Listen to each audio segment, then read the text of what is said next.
It's approximately 3 minutes past 11 o'clock in the studios of Win FM. However, that's AM. I want to say good morning, good afternoon, good evening to wherever you are in the various time zones around the world. You're logged on for another episode of Voices on Win FM 98.9. My name is Socrates. I'm going to be your host today. But guess what? We have a very special guest in the house, and I'm going to keep the secret until we return after paying kudos to our sponsors.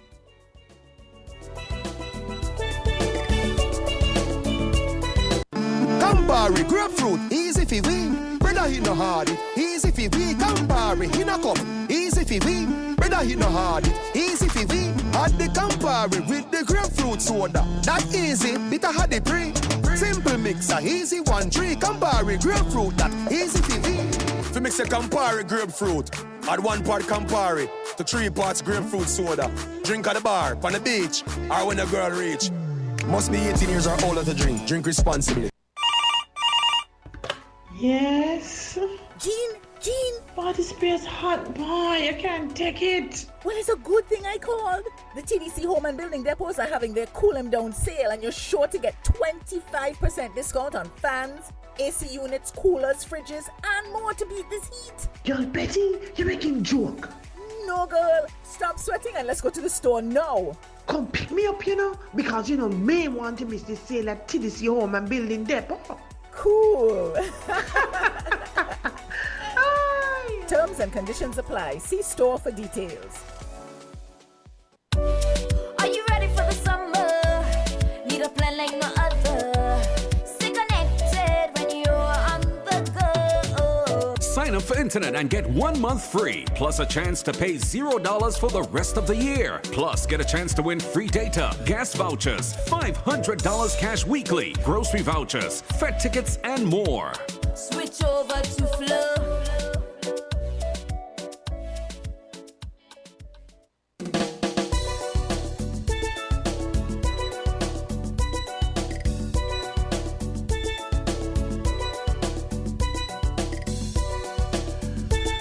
Yes, good morning and welcome back to the program. See, one of my, most other listeners is saying that she's off and she's listening. Good morning to Rosemary. Good morning to Jennifer. Good morning to Catherine. Good morning to Amber. Yes, there are females out there. And we have, of course, Val Monish. We have Bridges. We have a whole ton of people. Oh, special good morning to Sister Henry. Welcome to another episode of Voices. We have in the studio with us a rather handsome young man. And we just met outside the studio, so I'm not really familiar with his name. So I'm going to have him say good morning to the entire world. Welcome to the studios of WINNMedia Family 98.9. Good morning. Mike is yours. Okay. So you got to tell us who you are and your claim to fame. We'll take it from there, right? Okay. Yes, my name is Dr. Charles McWilliams. Dr. Charles McWilliams. And I'm a practicing naturopath in Nevis. Naturopath. And I've been here 33 years. I'm a citizen of the country. I can tell by your 10. Yes. Welcome. So I think I was introduced you briefly, well, not quite, by Sandra Quealy. She called on your behalf and she vouched for you. So here we are. So you've got to tell, you're here to explain to the folks where you thought it important to be in the program today, to speak to them about natural healing, stuff like that. Is that? Yes. In a nutshell? Yes. Okay. Mike is yours. Well, I volunteered to Sandra. I'd be happy to speak about herbalism because a lot of people are coming to me now, and they seem to be getting quite self-educated. I'm actually quite impressed with what the Internet's doing. All right. And I'm happy for the local interest with the population at large, wanting to know about herbal medicine, which is my specialty. That's what I've been doing. You studied for that, so you're the expert in the room. I'm an expert practitioner. Okay. Yes. I've been using herbs for a very long time. So I have a very unique philosophy compared to most herbalists who try to approach herbal medicine by a pharmaceutical model, which I believe in. It's okay, but there's more to it than just trying to duplicate what regular medicine has been done with it, because it has a very long history, as we know. So that's my specialty. And negative side effects? There can be, yes, if you choose the wrong plants. No, not yourself. You're talking about the pharmaceutical model. Well, yes, the pharmaceutical model is to try to replicate what's in nature and extract active compounds from plants, believing that that will replicate what the plant itself does, but we know the whole plant has more properties than just a single action. So that's one of our bones to pick. I would think there's a wide field of ailments out there that people are concerned about getting remedies for. So you are a specialist. What are some of the more common maladies that people present when they come to you and asking for advice and, help? Well, it's the usual, high blood pressure, diabetes, headaches, migraine headaches, lumbagos, backaches, sciatica, constipation, the usual problems that most people go to for primary care physicians. So you don't write them a prescription and they say go to the pharmacy. You don't do that. No, I don't do that. Okay, let's walk us through a typical scenario of what you do. I'm just trying to pry because I have some concerns myself. Sure. As I say, the mic is yours, so. Well, that's very kind of you. Thank you, Socrates. Mm-hmm. Well, basically we do first a vital screening. We take the patient's weight, we take their blood sugar, their blood pressure. Jam, still listening? We take their cholesterol, we take their uric acid, we take their hemoglobin, just so we have a baseline. Better diagnosis? That's not a diagnosis, that's just a screening at that point. Okay, screening. Okay, and then the nurses bring them to me. I have 2 nurses on staff that help me with my patients. And they come to me screened and weighed, and we have a preliminary basis, and then I listen to what the chief complaint is. And I compare that to the what I'm seeing with the preliminary blood values. And then I do a unique thing I learned in Germany from Dr. Reinhold Fohl called electrodermal screening, which is measuring topical points, which we used to call acupuncture points, but we know now that they're basically neurological endpoints. And that will give me a relevant idea of the activity of their inner organs. So I compare their inner organ activity with the vital signs I'm seeing, plus the symptoms that they're displaying to me. Mm-hmm. And then I might take it one step further and put their blood under a high-powered microscope and take a double look at their blood live, what their red blood cells, their white blood cells, and their plasma is doing. And then we add all that up and come to a relative assumption as to what their condition likely is. This is the most comprehensive analysis I would have heard of anyone who claims to be like a herbal doctor providing remedies. Mm-hmm. This is more, I would say, well, it's not detailed is what I'm looking for, but it gives you a better picture profile of the remedies you want to prescribe. Because mm-hmm. I do believe a lot of it on a lot of other levels is mainly guesswork. Well, I'm just, basically for me, I practice good medicine. And the first thing with any patient is to make sure we're not dealing with a catastrophic illness. If it's catastrophic illness, they need to be referred, they need more workup, they need more evaluation, and heaven forbid they have a life-threatening condition. Once that's screened out and we know, and for the most part, people come to me often as last resort, or they've been to other physicians they haven't gotten results with. And in many cases, they're what we would say pre-diagnosed. They know what their condition is. Mm-hmm. But still, I do the evaluation on every patient, no exclusions. I don't have any guesswork, and I make sure that I know what their blood sugar is, their cholesterol, the status of their hemoglobin. I do urinalysis to make sure their kidneys are functioning properly. And then once we know that they're not into a state of catastrophic illness, then we determine a course of treatment. That's my basic approach. Okay. Your clientele, well, you say you've been in the Federation for some 30 plus years. Yes. And you will have your office on Nevis? On Newcastle, yes. Newcastle. Mm-hmm. It's early yet, but you could give some information as to where you can be found for persons who are listening and thinking, I need to talk to this guy. Well, it's known as the Jade Clinic, or the Jade Center. And the phone number is 469-9564. And alternately, you can also call 661-8194 and talk to my secretary, Sylvia. And your name once again? This is important because people like me, I forget easily. Yes. We all do these days. Yep. My name is Dr. Charles McWilliams. And that's your contact number. You're situated on Nevis. Your, I wouldn't say average. From what you explained, you describe you're established. Yes. Who do you see most in terms of patients? Who do you see most? Everybody. Everybody. Everybody walks through the doors. Every day is a surprise. Age demographic? Mostly St. Kitts, Nevis, St. Martin, surrounding islands. The age demographic? Oh, I get them from small children all the way up. Yeah. Yeah, the whole spread.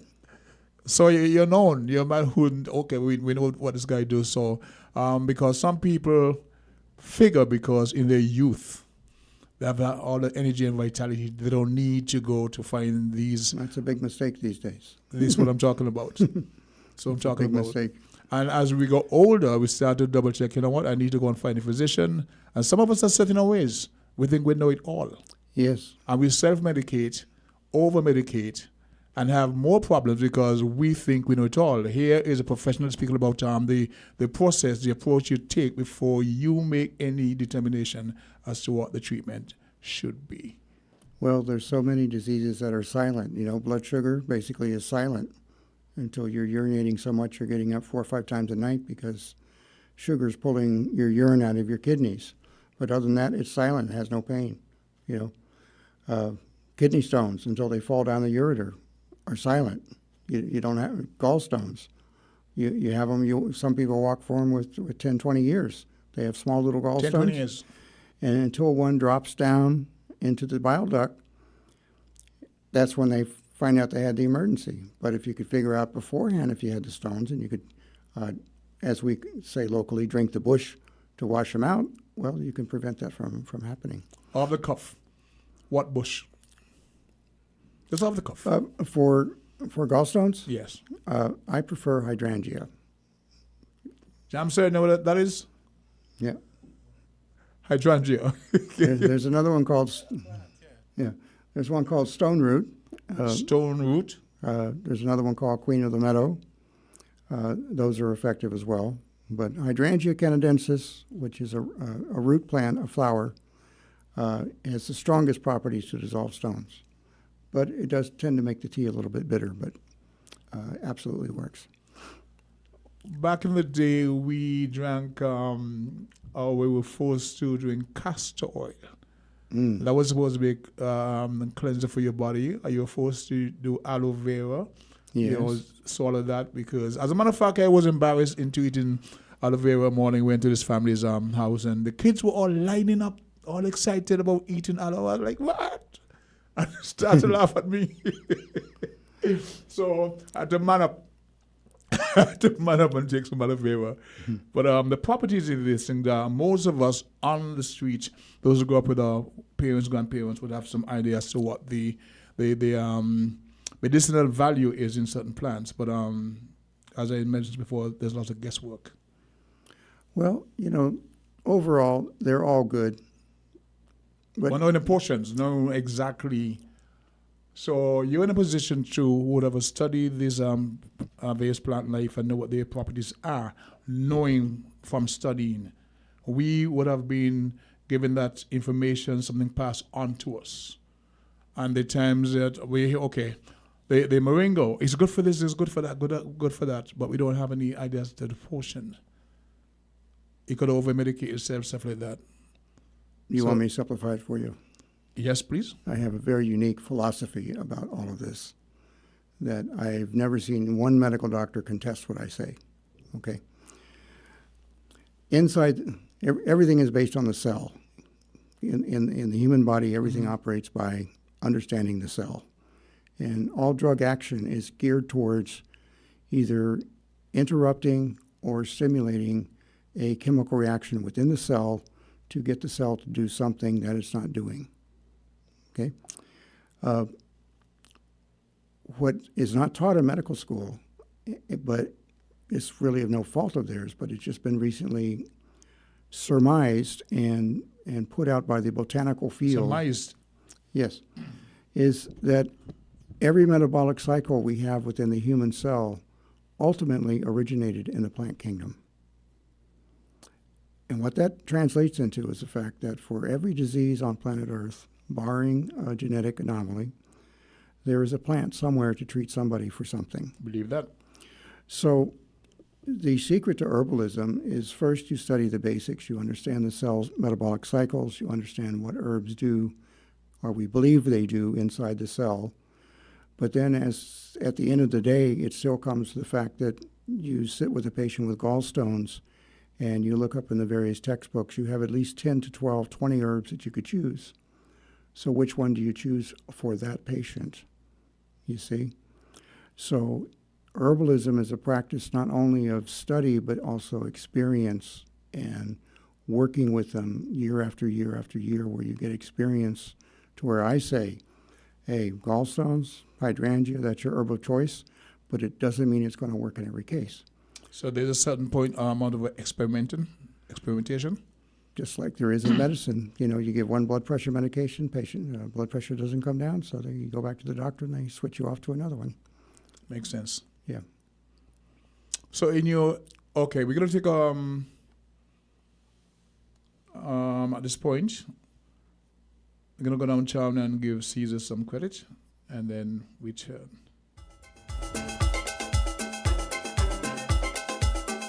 WINN is 98.9. 98.9 is WIN FM. Are you ready for the summer? Need a plan like no other. Stay connected when you're on the go. Sign up for internet and get 1 month free, plus a chance to pay $0 for the rest of the year. Plus, get a chance to win free data, gas vouchers, $500 cash weekly, grocery vouchers, Fed tickets, and more. Switch over to Flow.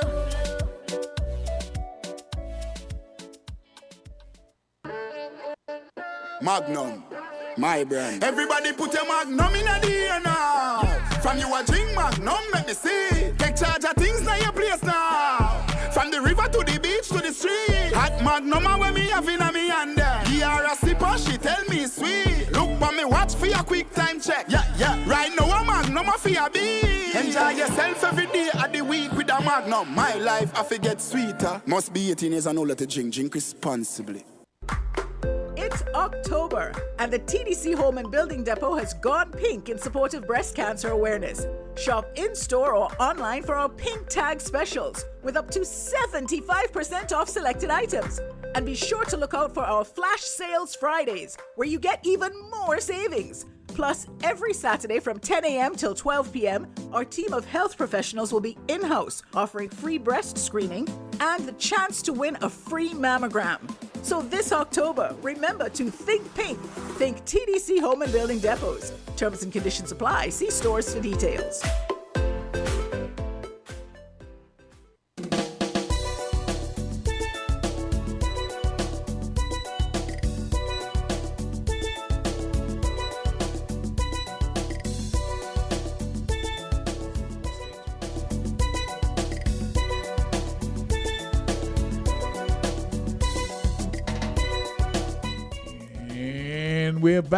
We're back, and we have within the studios today a gentleman, say to manufacturer name, who is speaking to us about herbal medicine, and more in a clinical manner because he would have studied. He's a doctor. He practices on Nevis. I know there are tons of people out there, not only within the Federation, across the region, across the globe, who are interested in hearing this about health options, if I may phrase it that way. So when I asked a good doctor to present on his experiences, the percentage of ailments and people that he sees more in terms of the various things, diabetes, hypertension, whatever it is. So, Doc, the mic is yours. Well, thank you. And we started with the supposition that everything is based on the cell, and that inside the cell we have metabolic cycles of energy that are produced, like the citric acid cycle, Krebs cycle. You have within the liver a very complex concoction of cycles that, makes cholesterol, makes bile, breaks down red blood cells, detoxifies chemicals that come in the body that are foreign, all these various cycles that are occurring inside the cell. So basically what drugs are aimed to do is either to slow down one of those cycles, like if the body's producing too much cholesterol, you give a statin drug to slow down the cholesterol production. I've been given that so many times, I don't take it. Yeah. I just don't take We it. could say it's artificial. It's just masking a symptom. Mm-hmm. Or you give a particular herb to speed something up, because like if your thyroid is low, then ideally we should find an herb that will stimulate the thyroid to make more thyroxine, for example.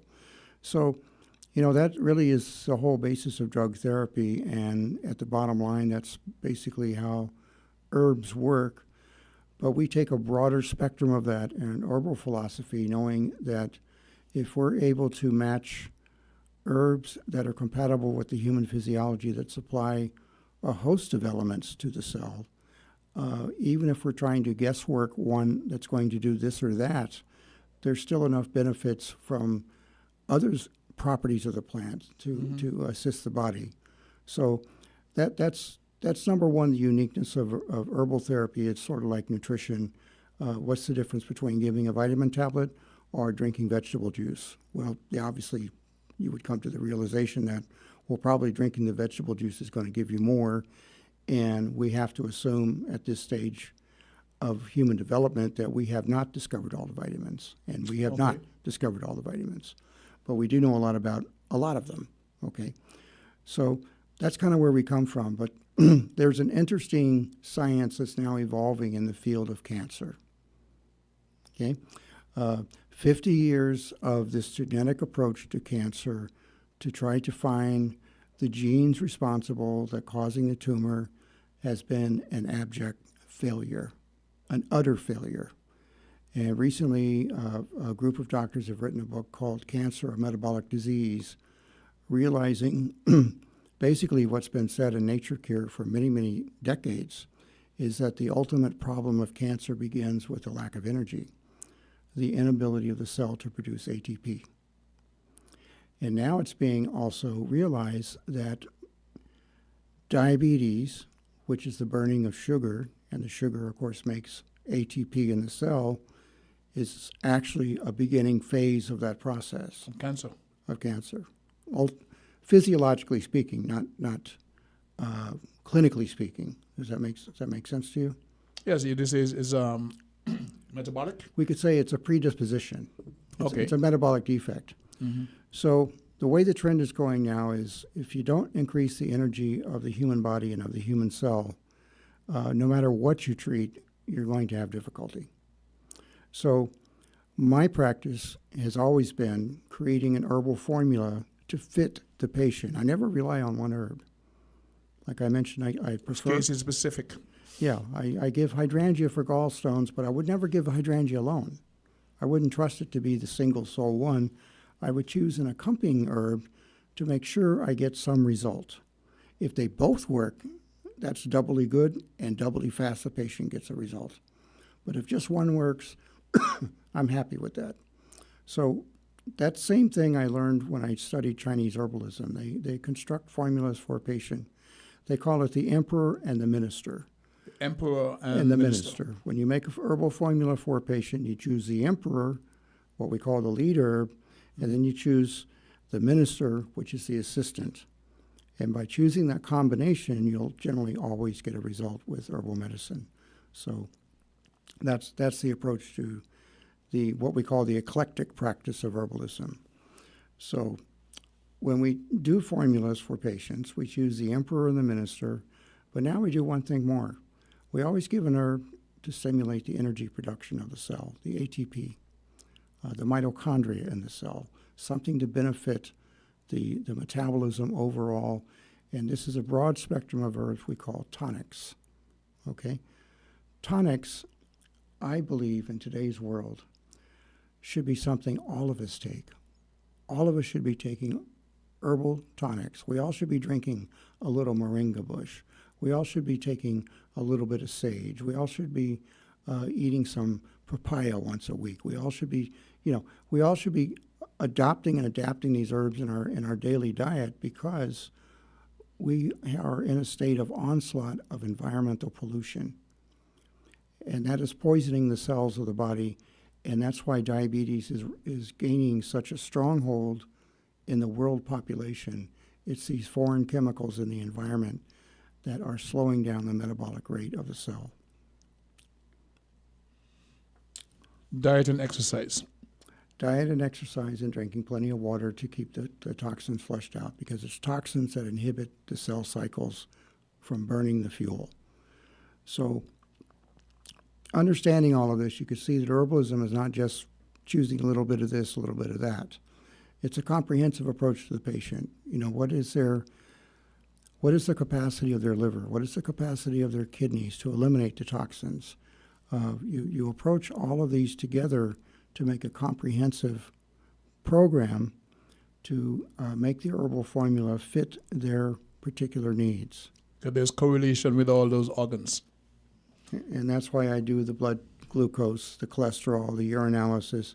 I want to make sure all organ systems have capacity to function properly for the herbs to actually work, if that makes sense. I'm following you. We're going to open the lines to have folks who have an interest and would like to engage a good doctor to call and pose their questions. So we go 662-0989, 466-0989, and 762-0989 for anyone who wants to engage and be part of this discussion. You have a chance. Now we got until midday. We want to make sure we can get as much from the doc in terms of medical advice. In the meantime, here's my question. Yes, sir. We have a call. There we go. Good morning, caller. You're live on Voices. Okay. We were actually having some issues with the phone early this morning. Still nothing. I'm going to try and reset yet again, and see if that helps. Okay. In the meantime, so a patient presents with certain ailments or affliction. Do you also advise on diet because it's holistic? Yes. You can't come and go to see a doctor and he advises all this thing and you go and eat the same old thing that was part of the problem in the first place. Yes. So, say I won't go to jam, so I present with these symptoms and you're addressing them. But there's something that I need to know. I should not continue to have the same diet, etc. So it's not only in the office, but the lifestyle change that I must make. So can you speak to us about that? That's very important, because the what we call the bulk nutrients that's going in the body oftentimes is very much cause of what the problem is. So to give herbs to try to counteract a very poor diet, for example, if you're treating a small child that's got asthma and the child continues to drink milk and eat pizzas, it's going to be very difficult to overcome the actual onslaught of the immunological stimulants that's coming off the dairy products. You have to eliminate the dairy to take the steam off the cells, so to speak, so the herbs can actually work. Especially in asthmatic patients. Especially that goes to your asthmatic respiratory. patients.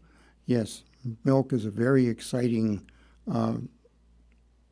food product that triggers asthmatic attacks. It's very much important. Very much a cause. Now I have a silly issue with milk. Yeah. I'm saying that a mother gives birth to her child, and there's a gestation period where you breastfeed your child. Same with the goats, same with the sheep, up to a certain point. Correct. With the cows, up to a certain point, and then they stop feeding the breast milk. Yes. Why would a man 21, 35, etc. be drinking cow milk? He's not a cow. He's not a cow. Why is he drinking milk? That's common sense. you would think. But why are you drinking milk? Is it commercialization? Because there are people who swear they have to have milk. James, you drink milk? Yes. It's actually a poor source of protein. Actually, not really, no. I've been using soy milk recently. So the soy milk make a difference? Soy milk's fine. It's fine? It's, But seriously, on the point, this is me coming up with that whole thing there. Yes. Why would a grown person be drinking cow milk? You're not a calf. You're not a kiddie. You're not a, you know what I mean? When you were a baby, your mother would have breastfed you up to a certain point. So you would get enough calcium to, firm up your bones or whatever. But beyond that, do we need to be drinking animal's milk? Almond milk is fine. Soy milk. No, animal, not almond. Do we need it? You mentioned the correlation between asthma for child. You were treating a child for asthma, but they're still drinking milk. Dairy products. Dairy products. Yes.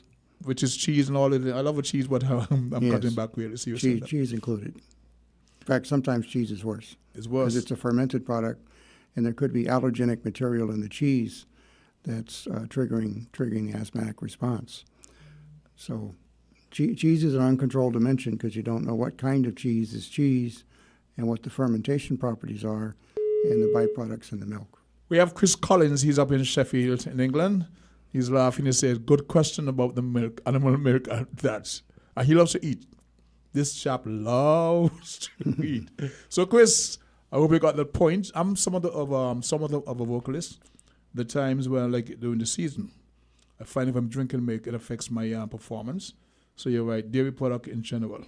So the diet is tied to the actual healing, having done what you're doing with the recommendations you produce. Diet is very important. So we touch on milk. Any other thing that you would advise a recovering patient? Well, it depends on the ailment. Depends upon the ailment and the dietary history of the patient. Well, mine is bad. So let's just take a generalized theme, which I think is important to understand. Okay. We, as a human race, adapted originally to seasonal procurement of certain food products. So certain times of the year, we didn't have certain things. Now, with grocery stores and restaurants, we can have the same thing every day. All year round. Okay. And at some point, you develop what's called basically an acquired allergy to a food. An acquired allergy. To almost virtually anything. Mm-hmm. Could be cashew nuts, it could be salt and pepper, who knows? But you get these adaptations that occur which cause an overreaction of the immune system. So often it really doesn't matter exactly what you're eating. If you just stopped eating what you're eating, because obviously what you have been eating has gotten you to the point that you're at. Mm-hmm. So if you just make a change, it's a refreshment for the immune system to have a break, so to speak. It takes a burden off the body. So in general, any kind of dietary change at the outset of a healing program is generally helpful. But what I do is I pick out the food that the patient seems to be most addicted to. So there's a one-size-fits-all.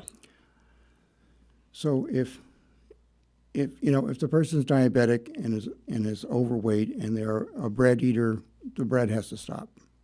The bread has to stop. And that will start a change in the physiology, just breaking one habit. The bread has to stop. Yeah, the bread has to stop. And usually when you tell a patient the bread has to stop, they know they have to stop the bread. So it's good to hear it from a doctor, and then you get... They're reinforced. Yeah. So it's, the practice of medicine's an art. Everybody's different. Some patients are going to comply, some are not. So when it comes to the diet, I don't overwhelm them with a whole lecture and a whole gargantuan change of life that I know they're not going to do. But the essentials, as in the case with the diabetic, the bread has to stop. So we start with little things. If it's soda pops and they're drinking sodas or they're using sugar in their tea, sugar has to stop. I have a problem with seeing parents pack their kids' lunch bags with all those boxed juices and this and that. That's poisoning your system. That's terrible, yes. It happens every day. They go into school and they pack their little lunch bags of the kid with all the juice and all that concentrated sweet. It's, as we say... Plus some cookies and stuff like that. It's diabetes on the installment plan. Yep. So personally, this program would serve to inform some parents. So I don't know if you could speak to that point directly, because some people do not listen, but hearing it often enough, and from a professional like yourself, it reinforces the point, make them stop. Hey, maybe you need to stop that. The kids love it, but they don't understand the detriment, and the parents enables that. Maybe you can speak to that. Right. Well, with children, you start with little things. If it's a sugared sweet fruit juice type thing, well, then switch it to an almond milk or a soy milk or something more benign, or maybe just a bottle of water. Sweeten with a little bit of stevia and a little bit of something to give it a flavor. The problem with that, they go to school and they see their peers with all the sweet drinks, and it's a kind of pressure thing. Yeah, and the So children the tease 'em. information has to be on a level where the Ministry of Health is part of that conversation. And they can take that to the school when Ministry of Education. It has to be a holistic approach. I agree with you. If not, you're going to get patient after patient after patient after patient. Let's see what this person have to do. I really want to ask this guy a few questions. Got a caller. Let's see if this person. Good day, call. You're live on Voices. Good day. Good day. Hi, Socrates. Good afternoon. Good morning. Good morning, sir. Good morning. Yeah, I'm listening to the program. It's quite an interesting one. There's some questions I would like to ask the doctor, though. Go ahead. We talk about a holistic approach to almost every disease there is. We understand that diseases are not what we think they are. Everybody's talking about a holistic approach, but education is absolutely necessary. Right? That's one of the things that I've come to realize is that some people, you're diabetic. People think that diabetic have to just cut out sugar. There are other things that are converted to sugar. So it's not just sugar alone that you have to take out. Starch poses an issue. There's some herbs that you can use to control diabetes. But again, you just don't have to, you just can't turn to herbal medicine. You have to be able to be guided. In St. Peter, we have, I know there's Jade, which is Dr. McWilliams. I know there's Jade in Nevis.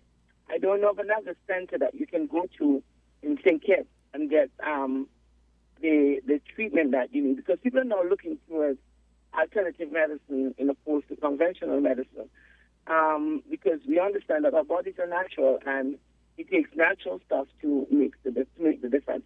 But the question is, where can you go? This is not a one-time visit. You have to be informed. You have to be educated. And this information, just like you said, Socrates, should be taken to the schools where the ministry should start to look at that, where you have people like Dr. McWilliams or whoever can go to the schools and can teach children about the dangers of eating all this sugar and how to modify their diet. I want to ask Dr. McWilliams, is there any means of ways where people can, if I'm interested, for example, of getting into alternative medicine, is there any way that I can find a program that I can assist me so that I can even do a course in conventional medicine? That is the question, because everybody is practicing it. You have the herbalists who are out there. They've been playing around with herbs, but they're not certified. I wonder if there's any place where I can go where I can do a course and become certified in natural medicine. I'll listen offline. Here's a question for you, sir. Well, I get that question often. Really? And yes, down through the years, people come to me from time to time. And just recently, since the COVID, I'm getting a lot more of that kind of query about that. Okay. And if there's enough people in the Federation that are interested to where we could assemble a class, I would consider teaching, because it's very, very, I feel, it's very lonely down here, being the only naturopath, basically, okay, in a very large Caribbean community. And there's a few of us here and there. We're not very well organized, and it tends to be lonely. In the States, you have lots of organizations, associations, people you can converse with, but it hasn't really taken hold down here. And I would love to teach some local people if we can get a sufficient class together, because I do know what needs to be taught, and I do know what does not need to be taught. And I've seen a lot of programs where they teach, to me, they overwhelm the student with too much science. There's no practical application. Okay. Let's see if there's a caller, because Nittel is trying to get into ask the doc a question.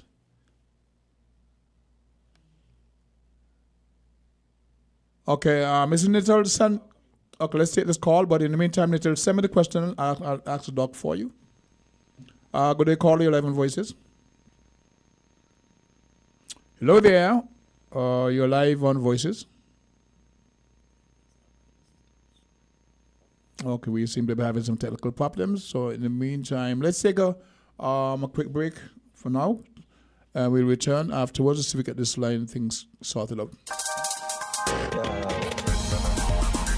We're different. We're 98.9. 98.9. Win FM.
$50,000? $50,000? $50,000? Win big with TDC. Win up to $50,000 cash in the TDC Mega Rewards Mega Raffle. To enter, you must be a Mega Rewards member or sign up to TDC Mega Rewards Loyalty Program. Shop at our TDC retail stores or online at shoptdcgroup.com to receive one entry for every $250 spent. Draws take place from July to November. Win $10,000 every month with your entry rolled over so you can win even more. Yes, this is 50. Terms and conditions apply. Are you ready for the summer? Need a plan like no other. Stay connected when you're on the go. Sign up for internet and get 1 month free, plus a chance to pay $0 for the rest of the year. Plus, get a chance to win free data, gas vouchers, $500 cash weekly, grocery vouchers, Fed tickets, and more. Switch over to Flow.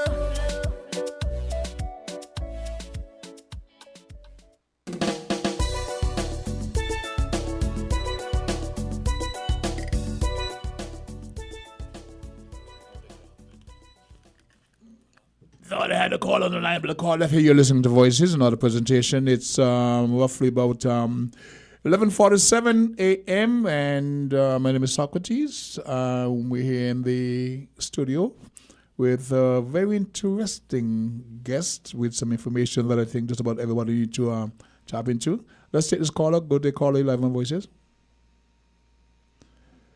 Hello there. Are you there? Good day, caller, live on Voices. Okay. In the meantime, Doc, we were speaking about the internet experts, those who watch a video or two on YouTube and become expert in healthcare, how to treat themselves, etc. Interesting point of view. I never saw it that way. And we're speaking about how they then medicate on or over-medicate themselves. What's your overall take on that? Well, I think in most cases, no harm done. And if they get a result, I think that's wonderful. I'm happy they're making this study and taking, their own health into their consciousness and wanting to advance themselves. Because when you go to doctors are very busy. You've got maybe 10, 15 minutes of their time. So certainly you can't get all the education you need there and then for your condition there and then. You're just going to get, as we call a quick fix. So the self-education is good. However, I emphasize the problem with that is if you don't have a good basis in biology, anatomy, and physiology, do you really know what you're treating when you take these things or why you're taking it? And do you take it because you feel that you have that condition, or are you taking it because you actually do have that condition? So that's where I think people with the internet kind of go wrong. But because natural products are pretty much harmless, generally there's no harm done. So I think overall I think it's healthy. I think it's good. The alternative? Yeah. From we used to, the ideal situation would be what? Or should be what? To to learn how to do the medication? Well, not about learning, about getting a precise understanding from an expert. Rather than reading, you're actually educating yourself to a large extent. But you're not, you didn't study 7 years for that. No. So the ideal situation from where you sit would be what? To get a good education in basic medical sciences. See a professional. See a professional. See a professional, get a proper consultation.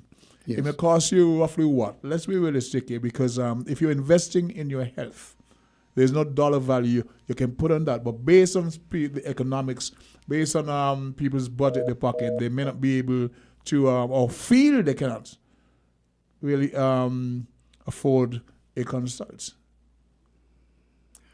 Well, in my practice, it's going to range between $250 and $500 EC because I'm doing all these tests. Mm-hmm. But you have to have a baseline. You in today's world, you have to know where your sugar is, your cholesterol, your blood pressure, your uric acid, etc. Let's see if we can get this caller. Will they call you live on Voices? Hello there. Jamto is shaking his head. We may have lost a caller also. No, the phones are still screwed. Oh, we still I have a question for you. Yes, I have a question. go ahead. Yes, sir. You referenced your foray into Chinese medicine. Yes. You live in the Caribbean. Have you tried learning about African medicine and Afro-Caribbean bush medicine? Yes, I've made quite a study of it. Okay. I've quite a study of it. Okay, so you've been studying moringa and some of the other herbs we have around there? I study all the herbs. Okay. All the herbs have benefits. I'm an eclectic. It doesn't matter what region of the world the practices come from. I've studied Tibetan medicine. I've studied Greek Hippocratic medicine. I've studied all of them and kind of adopted an eclectic viewpoint. But you get to a certain point where you have to start to make sense of everything. So what I've done in my work and my experience is collating it all into a comprehensive understanding. They're all good. What would you say? I mean, you're a conventional doctor as well. Yes, I've been trained. Yes. So what would you say brought about your heresy? Let me call it that. About Heresy. Meaning, I mean, listen. Most conventional medicine is conventional medicine, and true. And maybe 30 years ago, they turned up their noses at naturopathic medicine and say, "Oh, They call it heresy." well, I mean, it's heresy because he's departing from what he's learned as a conventional practitioner of medicine. But in that context, I wouldn't say it's heresy. Well, heresy is a good thing in this case because I've always said that conventional medicine, a lot of it is just covering up stuff rather than actually attacking the problem. Yes, You that's agree? true. You agree? Yes, I mean, take for example cough medicine and all this stuff. It's all about just covering up the symptoms. Correct. That doesn't make You sense. don't treat a cough. You treat the cause of why the person's coughing. Exactly. Yes. So, Right. yes. So Which is why I guess your heresy is a good thing. We've got about 7 minutes to go before we close I'm not saying up. it's all bad. But let's put it this way. My two daughters went to Medical University of Americas. They are in the United States conventionally licensed medical doctors. And I'm happy for them. Okay? And they're really not interested in what I do. But you know a thing or two that they don't. They're not disinterested. It's the fact is that their job and their work is so encompassing. Like, my younger daughter's an anesthesiologist. She doesn't have time to talk alternative to any patient because she doesn't even talk to patients. She goes into a surgical theater and anesthetizes. And they're gone. I hope someday when they semi-retire that they come back home, and they understand what I do, and they're not opposed to it, but they don't do it because they just in their job domain they don't have time. Different field of study. It's a different field of It's study. medicine, So but a different a different discipline. you're right in the sense that I am heretical because I went solo. I went into private practice. started to buck the trend in the early days when I was ostracized and looked upon, down upon. You went through that too? And we don't get that much anymore now because That's exactly what I meant. alternative medicine is exploding in the United States. In fact, doctors come to me, they want to learn more because they're not getting the business.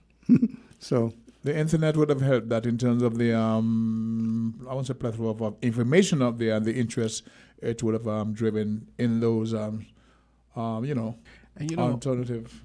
one of the things that struck me, I don't know if you follow Sanjay Gupta, the CNN's medical doctor. no, I don't. But one of the things I've noticed since he started working, because he's a guy that he did neurology, and his minor was journalism, so he's CNN's medical. Yes, expert.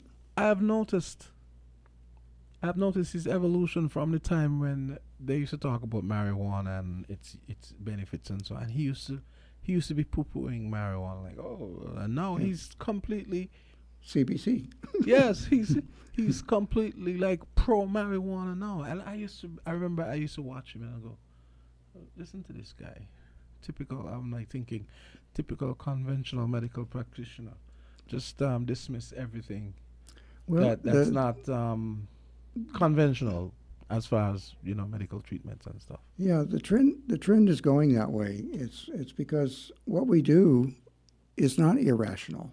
In fact, we consider ourselves to be highly more rational than regular doctors that just prescribe and let the patient go out the door. So there is a generalized trend towards what we do in terms of, as I call it, eclectic medicine. If a patient comes into me with a life-threatening hypertension and they're on high blood pressure medication, I wouldn't think of taking them off the medication because a stroke is devastating. You don't take chances that way. But if the patient has mild hypertension and they love the salt shaker and they don't drink enough water, we can probably take them off the medication, not worry about them having a hypertensive crisis, you see. You would have traveled from the sister island of Nevis.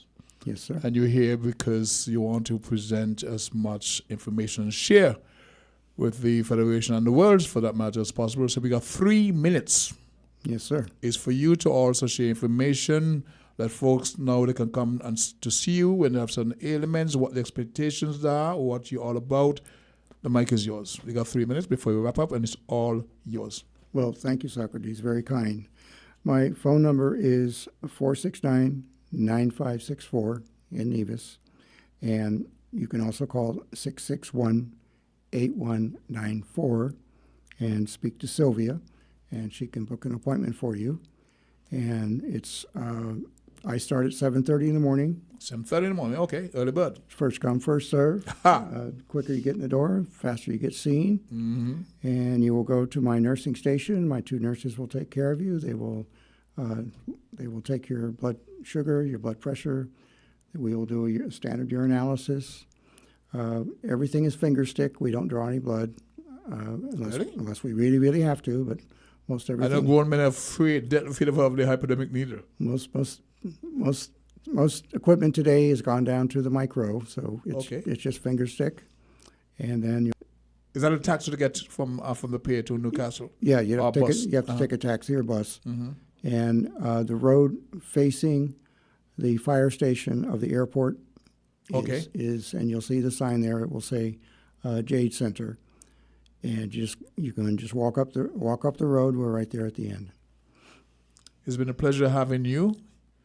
And I dare say I would like for you to come back at a more convenient, when I say more convenient, well, most for yourself, because this information, as you can see, there are folks who are trying to get in on the conversation, but the phone lines aren't really working. So to give them a chance to really interact with you another time, that would be a wonderful thing, because this is our health.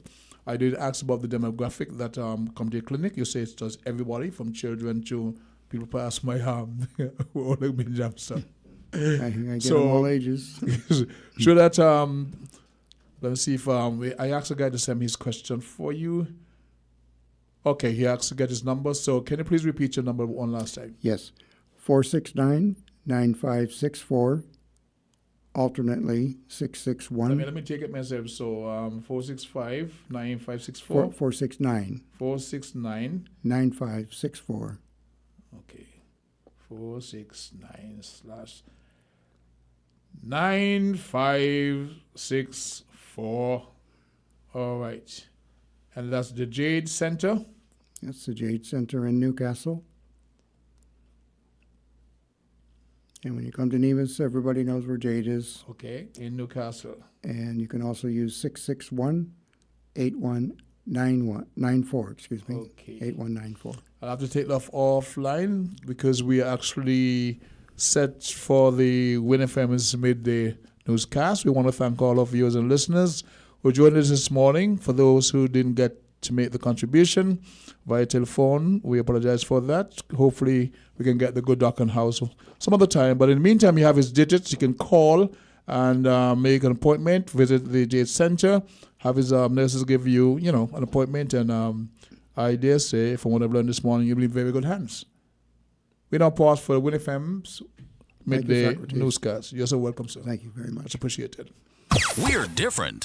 We're 98.9. 98.9. Win FM. We now bring you the headline news. The headline news is brought to you by Caribbean Alliance, KDP Enterprises, The Grange, and Carib Brewery.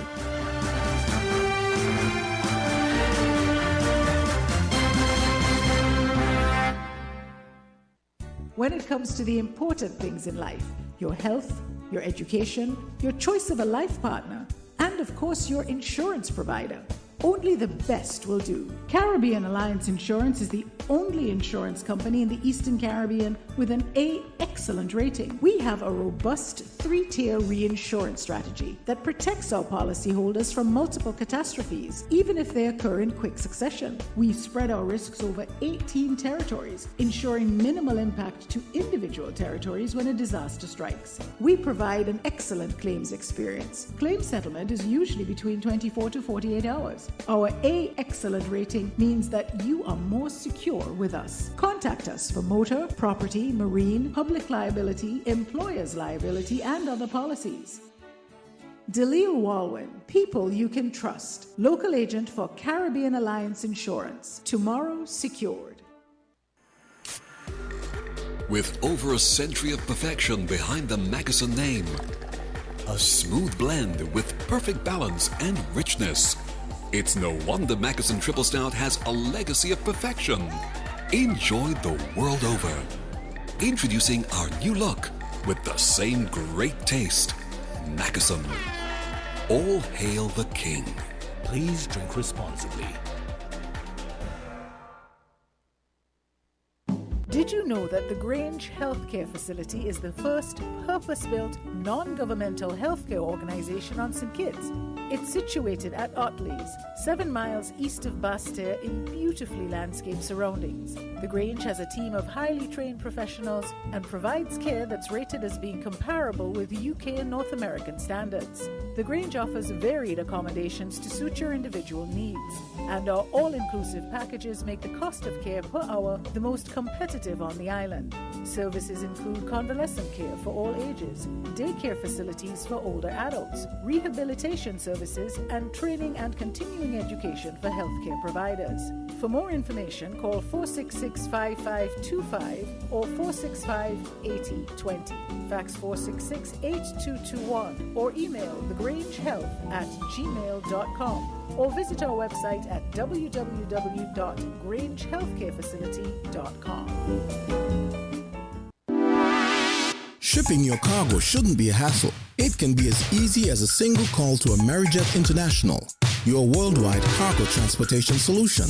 We provide all the services you need to ship your goods anywhere in the world, whether your shipment is fresh, frozen, large or small, alive or hazardous. You can count on Amerijet to deliver it safe and sound. Amerijet International, by land, sea or air, we get it there. For more information, visit us online at www.amerijet.com or call us at KDP Enterprises at 466-9595.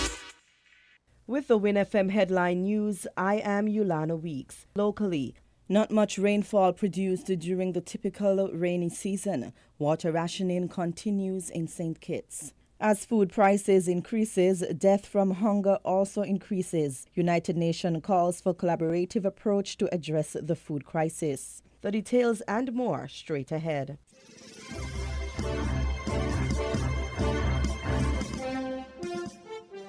The development of more well water systems is the aim of the St. Kitts Water Services Department as the entity makes an effort to provide a steady supply of water throughout the island. The Caribbean rainy season runs from June 1 to November 30, which is the same time period of the official Caribbean hurricane season. However, St. Kitts, like many other islands, continues to experience significant drought during this period and is forced to continue its water rationing system. During Waterline on Wednesday, October 11, 2023, Ian Francis, Inspector of Pumps at St. Kitts Water Services Department, explained why the rationing system remains in place. The reason why we are rationing is because even though we are in the rainy season, we are not getting much rainfall. And most of our water depends, well, all of our water depends on rainfall. Whether it's groundwater or surface water, it depends on the rainfall. So we are rationing because we're not getting much rain compared to previous years where we were getting more rain. The rainfall is being less every year and every year. So we have to put rationing in place so that we can have our consumers get water at appropriate times. Cromwell Williams, manager at the St. Kitts Water Services Department, provided rainfall data for St. Kitts, thus showing the reality of the current water situation. We have seen the data in terms of the rainfall. There's some information, data that is shared with us from the Met Office at the RLB, International Airport, the Met Office. They share the data with us, and we have seen that this year has been a very dry year. Drier than last year, and much drier than the long-term average. It's about, so far up to September, we have gotten about 60% of the rainfall that we typically get over the long term. And I think it's about 69-70% of last year. So, you know, we want the public to understand that at the end of the day, the water department does not manufacture water. Our water comes from rain. We capture the rainfall. Well, Mother Nature assists us in capturing it in the hills, in the mountains, and we also dig wells to capture that which is flowing beneath our feet on the ground. And that is the source of our precious water, the potable water that comes to your tap. There are about 46 wells, but only 26 of them are inactive throughout the island of St. Kitts. Some of the wells are inactive because the water within them is brackish, which means that it is salty and does not meet international standards for potable water. During the October 11 edition of In Focus, Conris Maynard, Minister responsible for utilities, said progress is being made at the recently dug well in Cayon. He said the well was tested and the water within meets international standards. The next step is determining and manufacturing the type of pump that would be most suitable to pump water from the well. Once operationalized, the well is expected to provide over 700,000 gallons of water per day.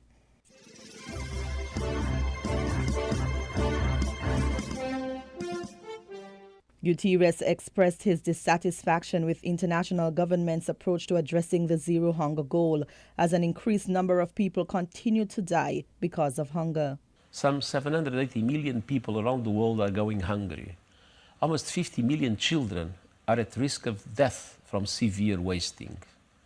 Yet, funding for this year's global humanitarian appeal stands at just 32%. In our world of plenty, it is outrageous that a person dies of hunger every few seconds, while the World Food Programme has been forced to cut its essential aid programs. Kittitians and Nivisians, like many other people around the world, are feeling the squeeze of increased global food prices. Food prices continue to spiral out of control due to conflicts, climate issues, and economic instability, amongst other things. Gutierrez said the United Nations will continue to address the root causes by giving support to international governments. In 2015, after years of progress, governments set the goal of zero hunger by 2030. But 8 years later, the number of people suffering from hunger has increased significantly. This crisis demands action, first and foremost from national governments, which have a responsibility to make sure their people have enough to eat. But many governments lack the resources to do so, and so effective international solidarity is also essential. The UN system is addressing these root causes through our support for sustainable, equitable food systems that put people over profits. That means massively scaling up investments in resilient agriculture and aligning them with climate action. It means leveraging science and technology to improve the efficiency and reach of food systems. The United Nations Secretary General is optimistic that the zero hunger goal can be achieved if governments, the private sector, civil society, and academia work together and make the goal a top priority. The World Food Day 2023 theme is Water is Life, Water is Food, Leave No One Behind. The theme emphasizes the need for sustainable water management that would aid in food production and would ultimately eradicate hunger.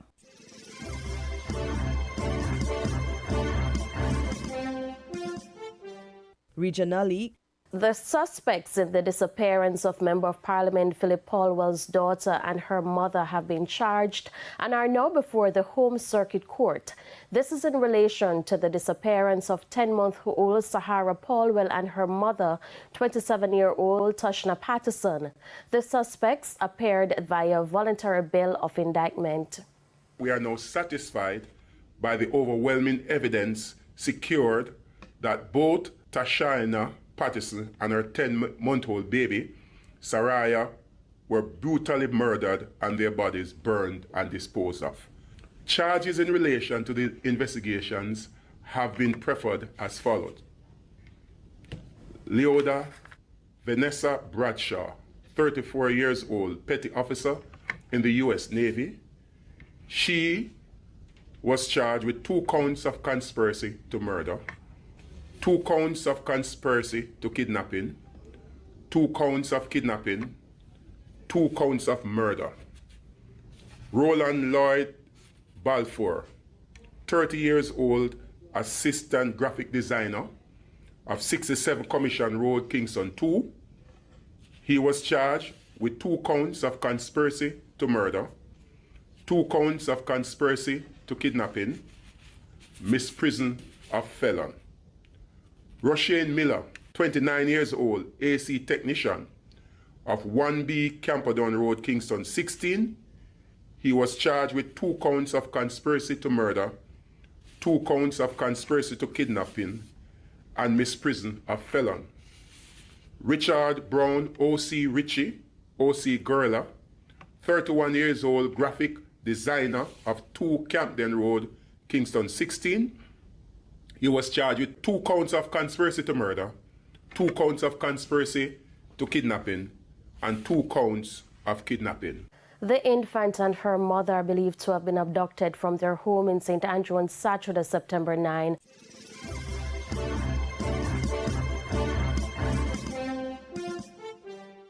This summer's temperatures have been the highest ever recorded. Students across this country have been feeling the heat, but the installation of air conditioning units in classrooms is no easy fix. We asked Director of Education Claire Brown about the issue gaining national traction.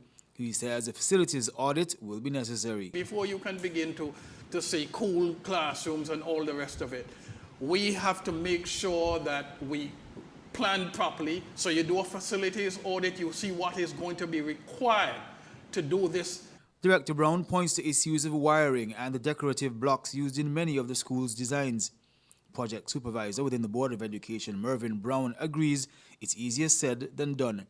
The board has, however, sought to fill the gap. Putting AC in all the classrooms is a discussion I understand is on the table.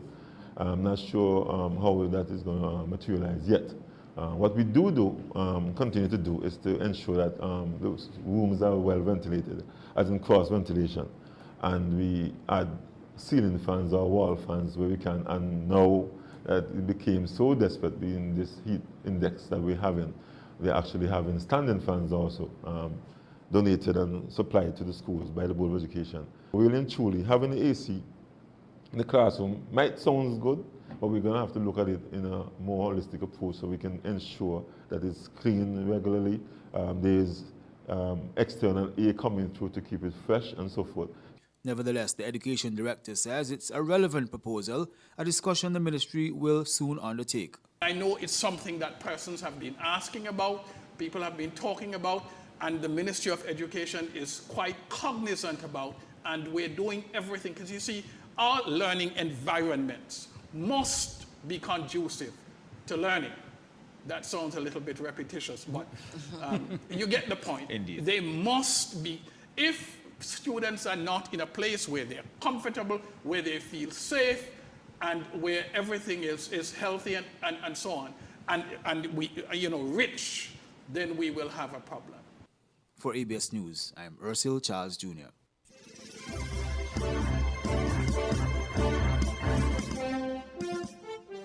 Internationally, Egypt's Foreign Minister Sami Shukri says the Israeli government has not made a decision on opening the Rafah border crossing between Gaza and Egypt.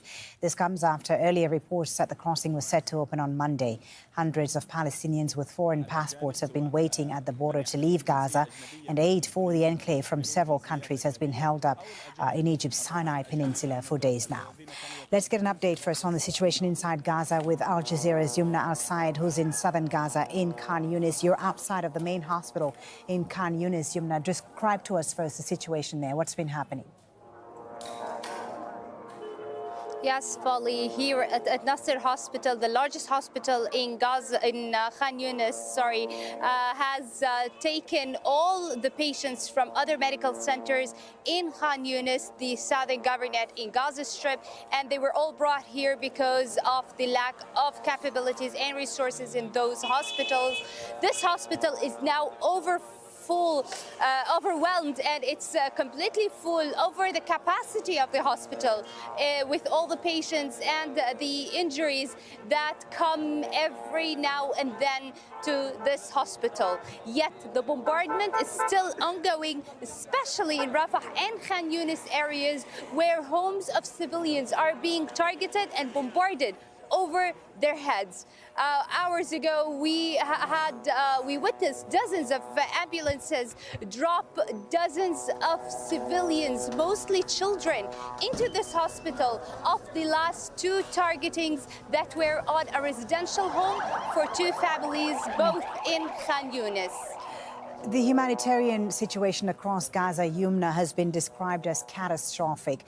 We've heard the Israelis say earlier this Monday that they've restored water in some parts of Gaza, but Hamas has denied this. Can you tell us what the latest is on the water situation? Is water available in southern Gaza where you are, for example?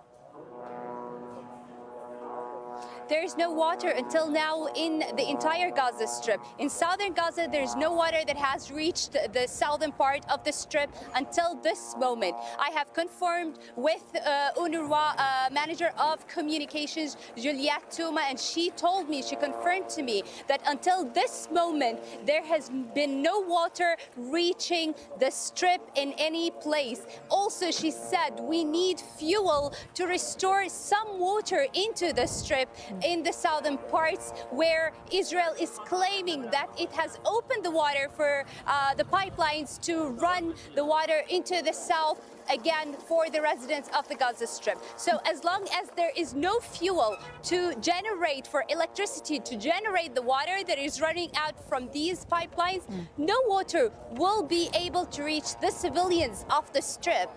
Yumna, what are you hearing about what's happening at the Rafah crossing? There was talk of the possibility of that border crossing with Egypt's reopening. And I know that there have been hundreds of people with dual nationality waiting at that border crossing to get to Egypt and for aid to come into Gaza. But do you know under what conditions that crossing is likely to open? Well, we've heard a lot of news that the Rafah crossing will be open in the previous days and until now. But until this moment, there are no indications that it will be opening, because we've also been hearing news and reports saying that Egypt is not going to be allowing the opening of Rafah crossing for dual nationalities or foreign nationalities to leave the Strip unless Israel approves the opening of Rafah for the entry of humanitarian aid into the Strip, which until this moment Israel does not approve on doing. So it seems that the talks have not yet got to a point where the Rafah border will be open for nationalities to come out until the humanitarian aid enters the Strip. Yumna, thank you very much for the update. Al Jazeera's Yumna Al-Said reporting there live from Khan Yunis in southern Gaza.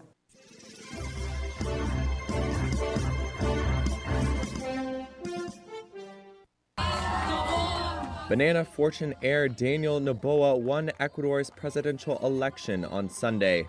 The 35-year-old now faces a heavy task in rebuilding the South American country, which is struggling with rising crime and a weak economy since the pandemic, the same things that have motivated thousands to migrate.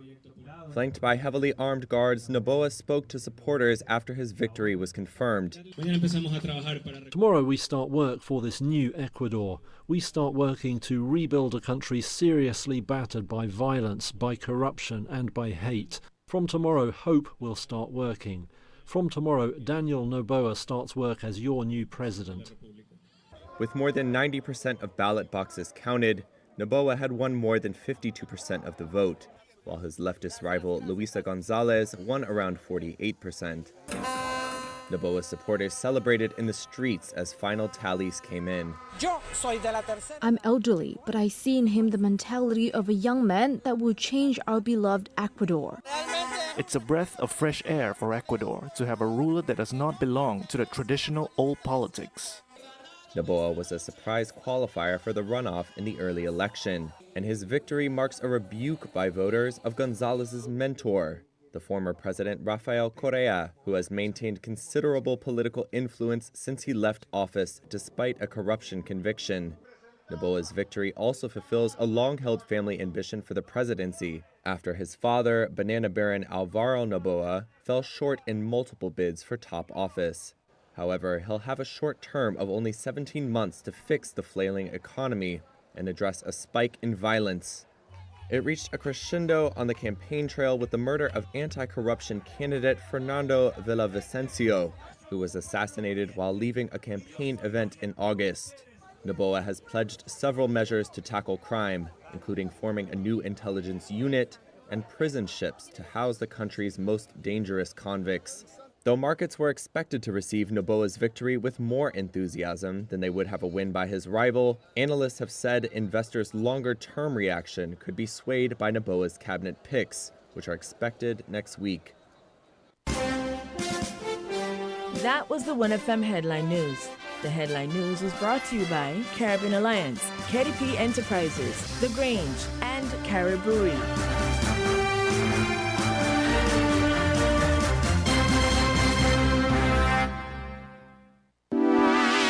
Shipping your cargo shouldn't be a hassle. It can be as easy as a single call to Amerijet International, your worldwide cargo transportation solution.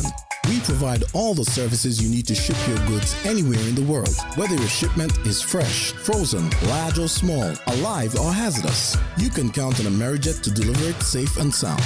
Amerijet International, by land, sea or air, we get it there. For more information, visit us online at www.amerijet.com or call us at KDP Enterprises at 466-9595. Did you know that the Grange Healthcare Facility is the first purpose-built, non-governmental healthcare organization on St. Kitts? It's situated at Otley's, 7 miles east of Basseterre in beautifully landscaped surroundings. The Grange has a team of highly trained professionals and provides care that's rated as being comparable with UK and North American standards. The Grange offers varied accommodations to suit your individual needs, and our all-inclusive packages make the cost of care per hour the most competitive active on the island. Services include convalescent care for all ages, daycare facilities for older adults, rehabilitation services, and training and continuing education for healthcare providers. For more information, call 466-5525 or 465-8020. Fax 466-8221 or email thegrangehealth@gmail.com or visit our website at www.grangehealthcarefacility.com. Maybe it's the way the brilliant gold liquid reflects our sunshine, or how the bright blue of its label mirrors the clear Caribbean skies overhead. Maybe it's the fresh, crisp taste of this beastly cold beer on a scorching hot day. Maybe it's even the way it brings us all together. But one thing is for sure, Carib is very much a part of who we are wherever we're from in the Caribbean. Carib, it's the way we play. Drink responsibly. When it comes to the important things in life, your health, your education, your choice of a life partner, and of course your insurance provider, only the best will do. Caribbean Alliance Insurance is the only insurance company in the Eastern Caribbean with an A excellent rating. We have a robust 3-tier reinsurance strategy that protects our policyholders from multiple catastrophes, even if they occur in quick succession. We spread our risks over 18 territories, ensuring minimal impact to individual territories when a disaster strikes. We provide an excellent claims experience. Claim settlement is usually between 24 to 48 hours. Our A excellent rating means that you are more secure with us. Contact us for motor, property, marine, public liability, employer's liability, and other policies. Dalil Walwyn, people you can trust. Local agent for Caribbean Alliance Insurance. Tomorrow secured. Found the sound 98.9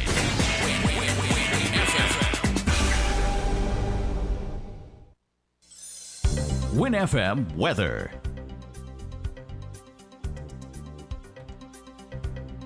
.26 weather is brought to you by C&W Business.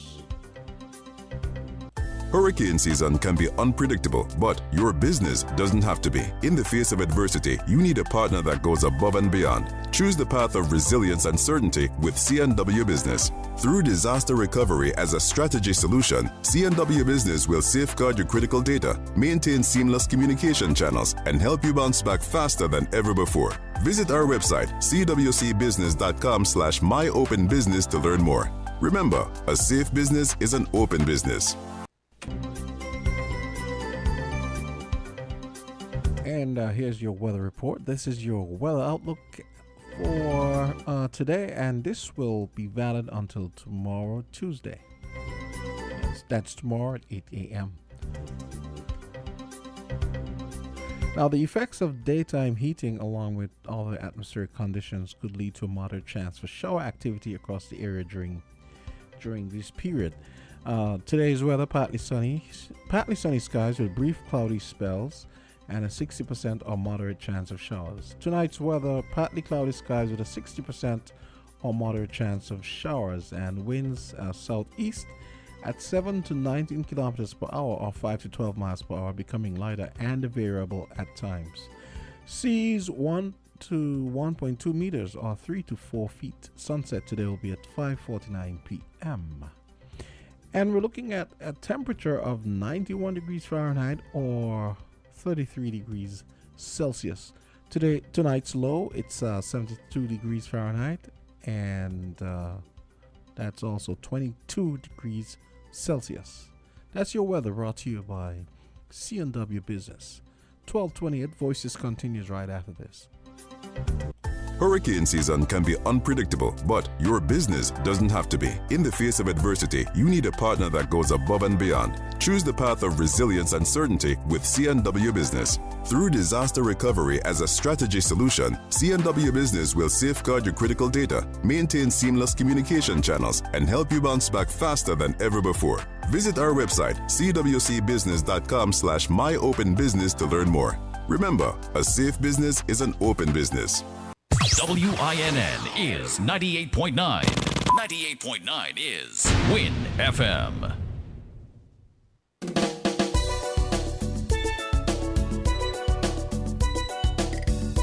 Are you ready to transform your bedroom into a haven of dreamy comfort and affordable luxury? Well, get ready, because Horswood's Furniture and Appliances and Ashley Furniture Home Store Bedroom Set Sales Event is here. We believe that your bedroom should be your sanctuary, and we're making it easier than ever to make that dream a reality. During the entire month of October only, get 20% off all cash purchases on a wide range of exquisite bedroom sets. Hurry in today to Horswood's Furniture and Appliances and Ashley Furniture Home Store and let us help you create the bedroom of your dreams. Don't miss out on this incredible dreamy comfort, affordable luxury bedroom set sales event and get 20% off all cash purchases, putting comfort and luxury within your reach. Remember, at Horswood's Furniture and Appliances and Ashley Furniture Home Store, we make dreams a reality. Don't wait. This event won't last forever. Visit us now. Terms and conditions apply.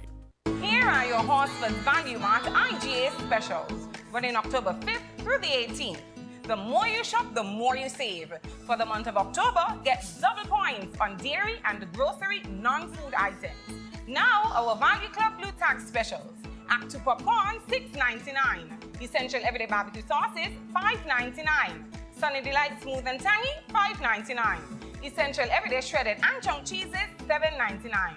Arm & Hammer Detergent, $19.99. Gain Ultra Liquid Dish Detergent, $8.49. And now, our very low weekly value deals. Starfish Chunk Light Tuna in Water, $3.75. Essential Everyday Quick and Old-Fashioned Oats, $8.99. Quaker Granola Bars, $12.99. Colgate Toothpaste, $7.99. Dole Fruit Bowls, $14.99. IGA Essential Everyday Cereals, $9.99. Shop smart, shop Value Mart, and get double points for more rewards today. Continuamos en octubre con los puntos dobles y más recompensas. Sea listo y haga sus compras aquí en Value Mart.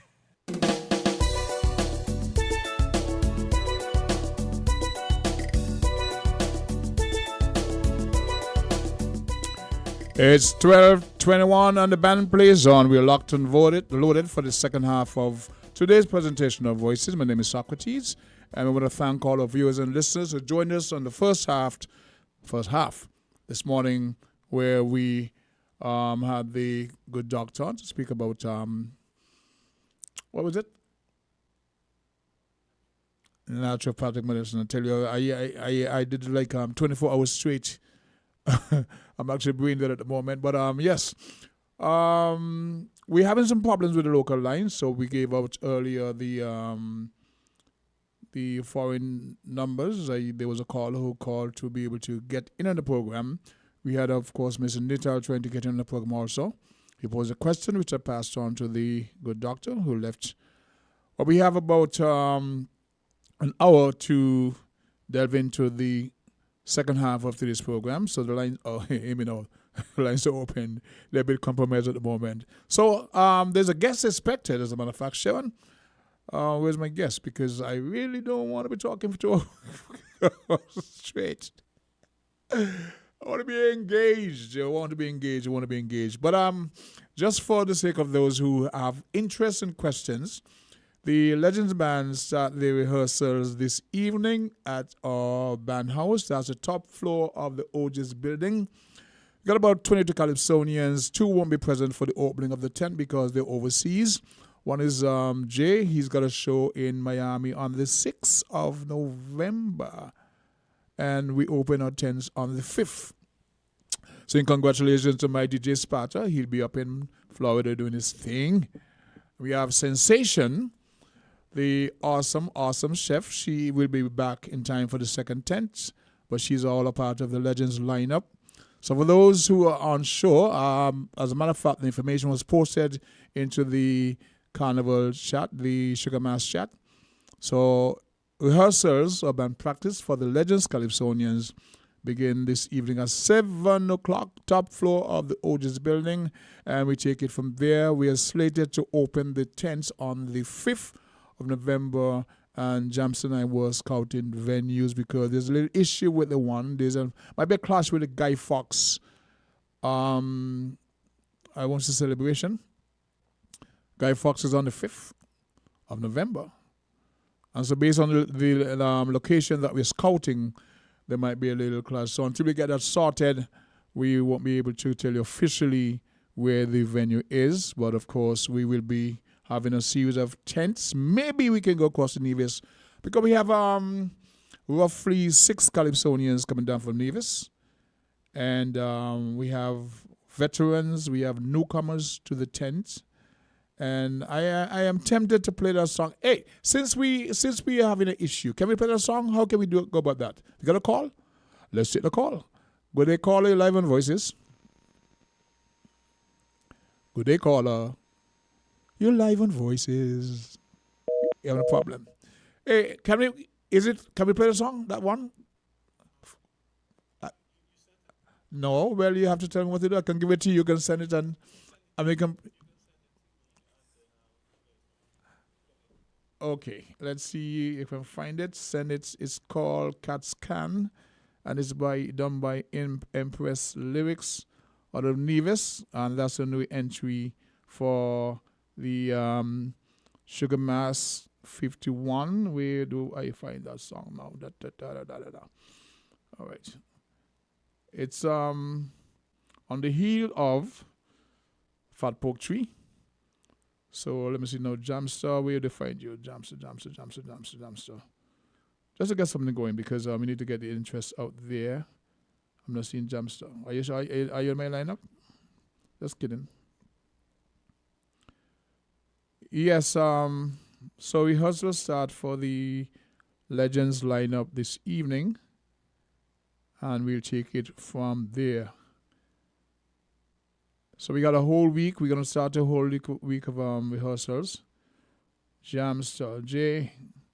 Okay. Can't really spell too much, I'm not seeing you, sir. Yep. There you go.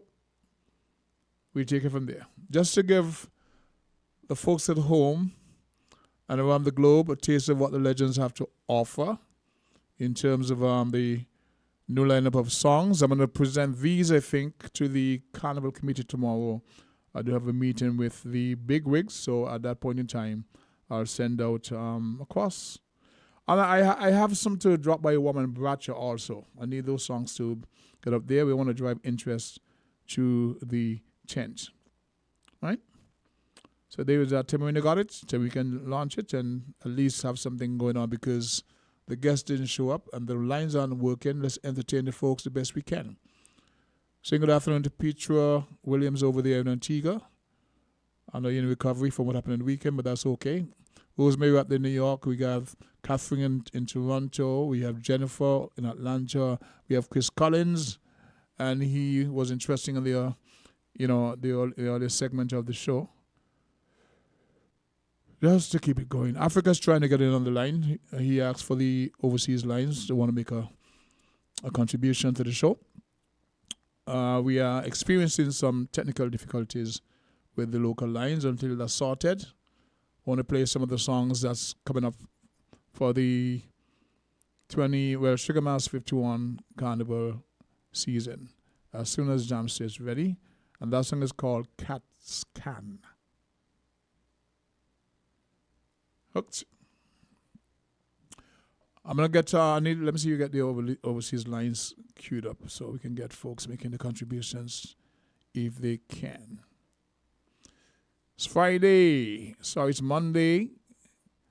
It's the 16th day of October. And on the 28th, we will be having the last ship for the 2023-2024 cruise ship season, berthing at Port Zante, and on the 30th. So we have 2 ships due on that weekend. We have, I think it's a Saturday, the 28th, the first ship, and the following day there'll be another.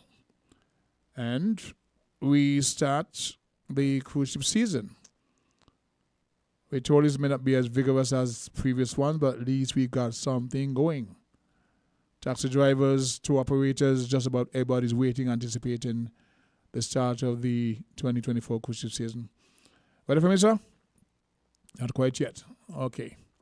So there is that. lots of folks looking forward to the start of that. Sorry, I was reading something. And do we have a phone call? Let's try for this call. Good day, caller. You're live on Voices. Hello there, caller. You're live on Voices. Not so lucky. Not so lucky. We're waiting Mr. Jamster with Cat's Can. Just to entertain you in the meantime. So today is what, the 16th? Got about 12 days roughly for the, I won't say official start. The official start of the season was last week, Thursday, I think.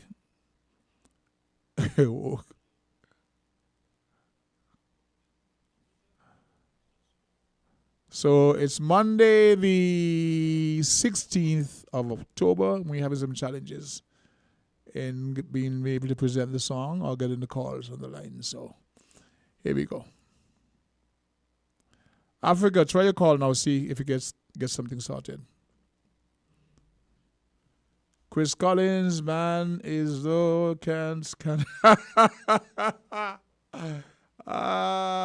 Let's see what Chris Collins have to say. There's a call. Okay, Hello? Call live on Voices. Thank you for King? yes, sir. Thank you for trying. Thank you for getting on. What's up? Oh, okay. Yeah. Very, very interesting. It's unfortunate that the interaction wasn't with the listening audience. Yeah, because, yes, phone lines are with information- compromise. And I like Jamster. Jamster. I really like Jamster approach towards conventional, everything conventional. Medicine? Uh-huh. But for this case, it was medicine. Mm-hmm. And that word Jamster used, it is evading me right now. All right? What they call it? Heresy, right? Mm. It is used in religious circles a lot among theologians. But yes, from an individual going to study medicine and then having to take a leave because of that individual is convinced that, like he said, like the doctor said, there is a cure for all illness in the medicine herbs. Mm-hmm. It's just that we have moved away. The knowledge died. The knowledge died with the elders. And I at one point in time, Nevis held on to it longer than us down here, the king. You know that, right? Held on to what? The medicinal herb, they would have known a lot more. Whereas we knew it, but for some reason we have, the elders has passed and it did not pass on to the next generation. Really?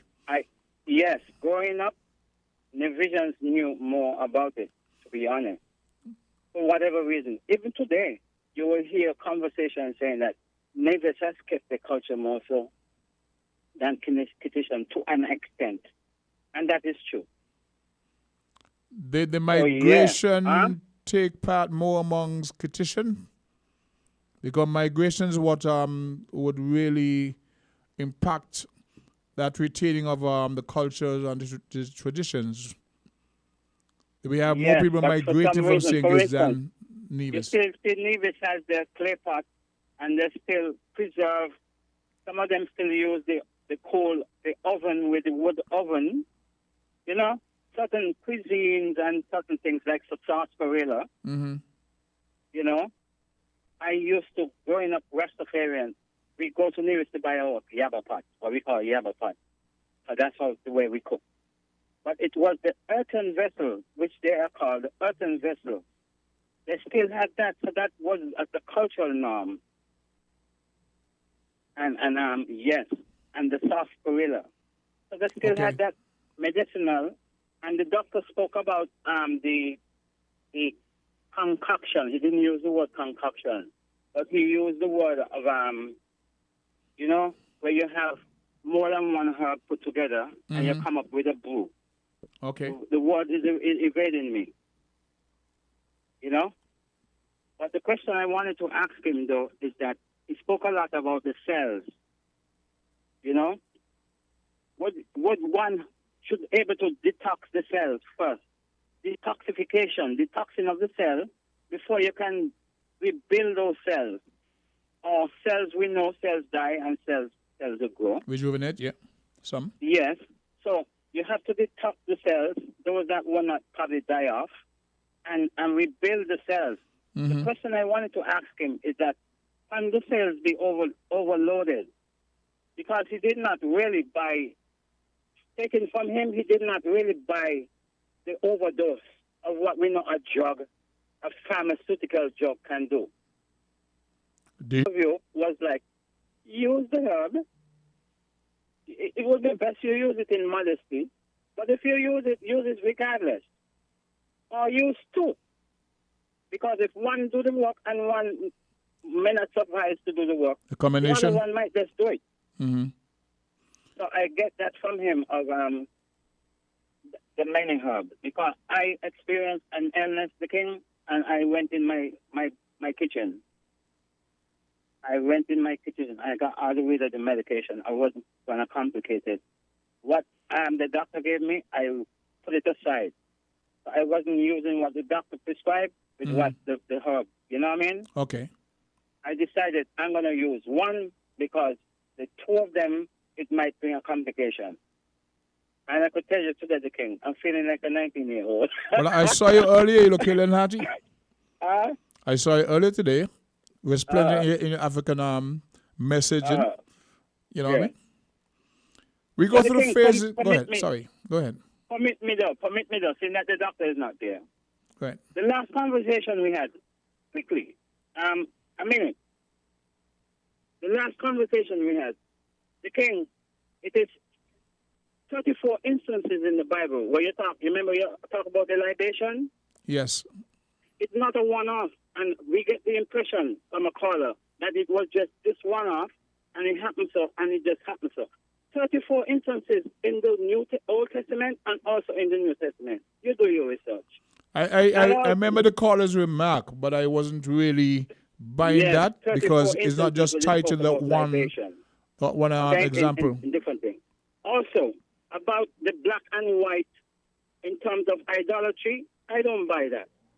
Because here is it, Moses got rid of the golden staff. But yet he was instructed by whosoever God to build the serpent. He got rid of the golden staff, the golden calf. Golden calf, build the bronze serpent. Is not that idolatry? It is. And with Jacob again, when one of his wives, the sacrifice, took up what you call the teraphim. The teraphim was like this housely deity that would protect the community or the family. That is what it was. It was there. It was there. Jacob, I think it was Jacob, one of Jacob's wives, hid the teraphim as they migrated. So you see, these communities have their household deity. I listened to conversation in Africa where they said COVID couldn't come close them because they had their protected area. Mm-hmm. Yeah, and Paula White, who is she talking about? Send the angels from Africa. Send the angels from Africa. When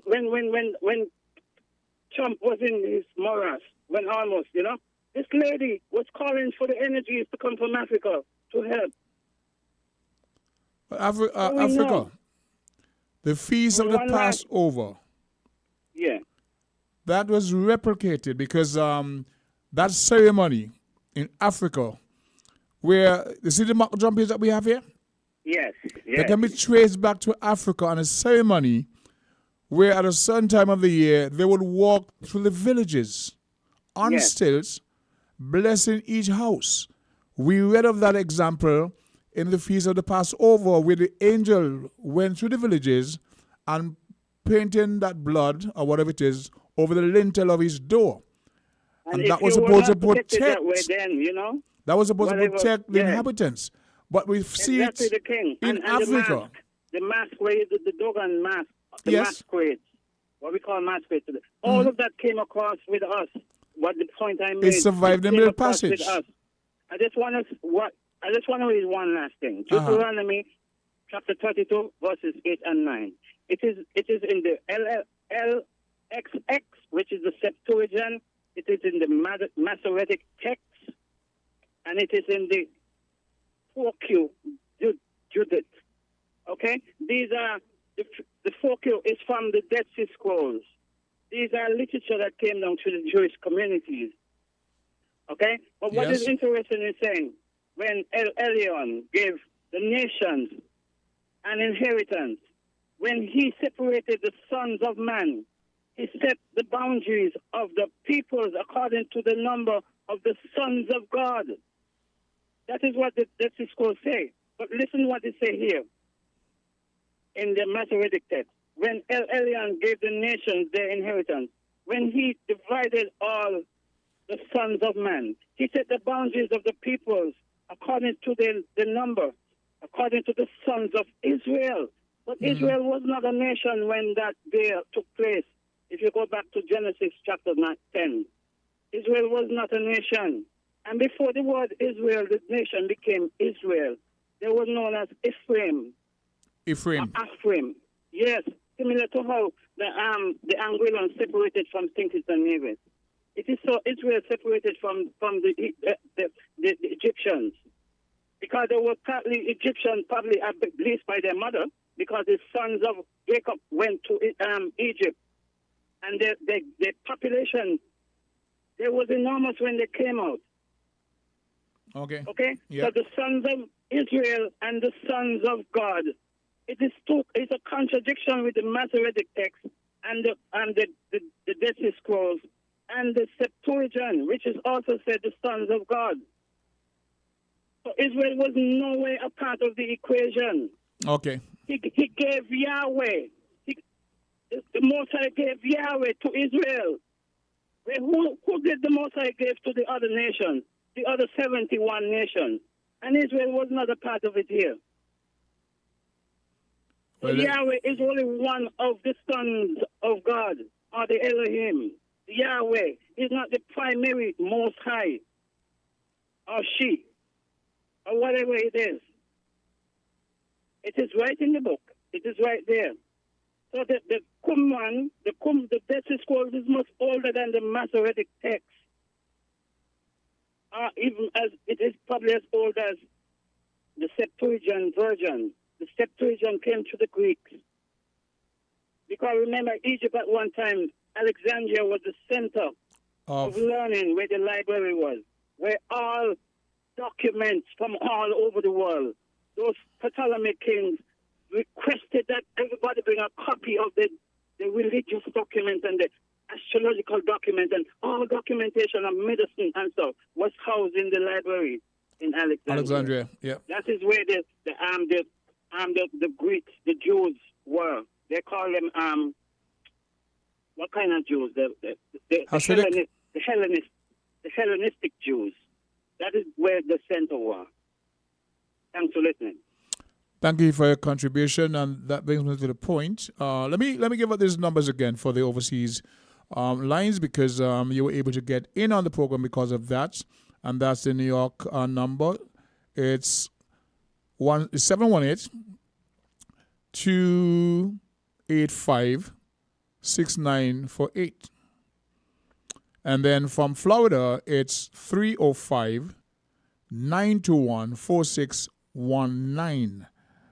Wild Jams, Florida, it's from the UK actually, it's 033-044-0065. And at this point, we're going to pause to give some credit to our sponsors, without whom this show would not be at all possible. We'll be right back. We're different. We're 98.9. 98.9. Win FM.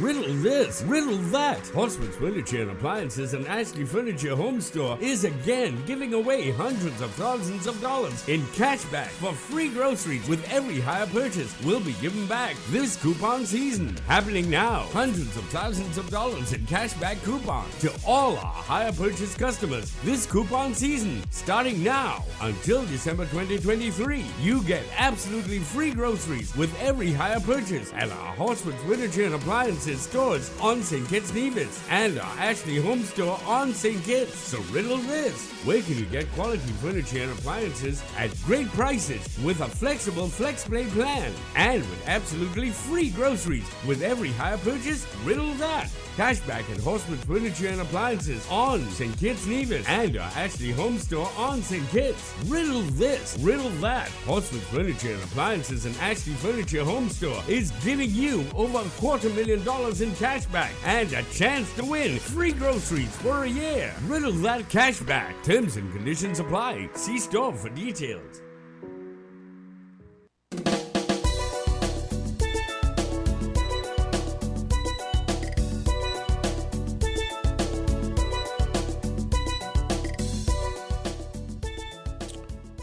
We're back, and for those who are trying to get in, let's try the overseas line again, 718-285. Florida one was better. Okay, that's 305-921-4619. For those who want to try that via WhatsApp from Florida, it's 305-921-4615. For New York, 718. Do we have a call? Which one? Good day, caller. Good day, caller. You're live on Voices. Hello there, caller. You're live on Voices. Almost. Okay. Thanks for trying. Please endeavor to try again. Hopefully we can get to hear from the folks on the ground as to what's going out there. You are the ones that makes this program work. So when the lines aren't really working, we apologize for that, and for all the guys who are trying to make the connections and having problems, we do apologize for that inconvenience. On the Heel of Water Africa just said, we were talking about the different deities that were acknowledged or ridiculed, disregarded. How is it that the Europeans and the gods, so to speak, and their practices and customs we still observe and look up to, and then anything African? We're told to this god is voodoo, is obia, the mock jumbies as we call them. That was part of a ceremony that took place in Africa where the high priest, who they call the witch doctor, would walk through the villages on stilts and be blessing the homes. It was a time to bless the homes and the villages. Right? We took it from the Bible. That was when the angel of death passed through the village and he put blood on the lintel over the door so that when not the angel from of God, whatever. And so when the angel of death would come, he would see the blood and pass over them. And so it's called a feast of the Passover. Whether it was replicated from Africa or not, because we find out there are a lot of stuff that's in the Bible has been replicated from African history and culture. But that Sunday school that we celebrate so much has done some serious damage in terms of the brainwashing. Let's see if we can take this call on board. Go to call you live on Voices. Not so lucky. Good day, caller. You're live on Voices. Yes, good morning, man. Good afternoon, man. How you doing, man? Well, you're lucky. You tried overseas lines? Oh, yeah. Oh, like always, man. You're loud and clear on this side, man. I'm happy to hear that. Welcome to the program. What's on your mind? Okay, what's on my mind is the Israel-Palestine war. Go right ahead. Really, really and truly, your callers and them that has that type of knowledge, these guys are being, commenting on the religious side, et cetera. Mm-hmm. Those, some of those fundamental callers you got, man, that we bring that history. I would like them to maybe more comment about this war. Unfortunately, your line is not as clear. There's a bit of static on your line, so we're not hearing you as clearly. And I would like our callers to hear you as succinctly as possible. So I don't know if it's your location. You can shift around a bit so we can hear a lot better. Okay, what about now, man? Any better right now? The same thing. Okay, let me try back in a few minutes. Okay, much appreciated. Okay, thanks. Yeah, thanks. That issue in the so-called Middle East that I haven't really paid attention, deliberately so. Deliberately so. Because one man's terrorist is the other freedom fighter.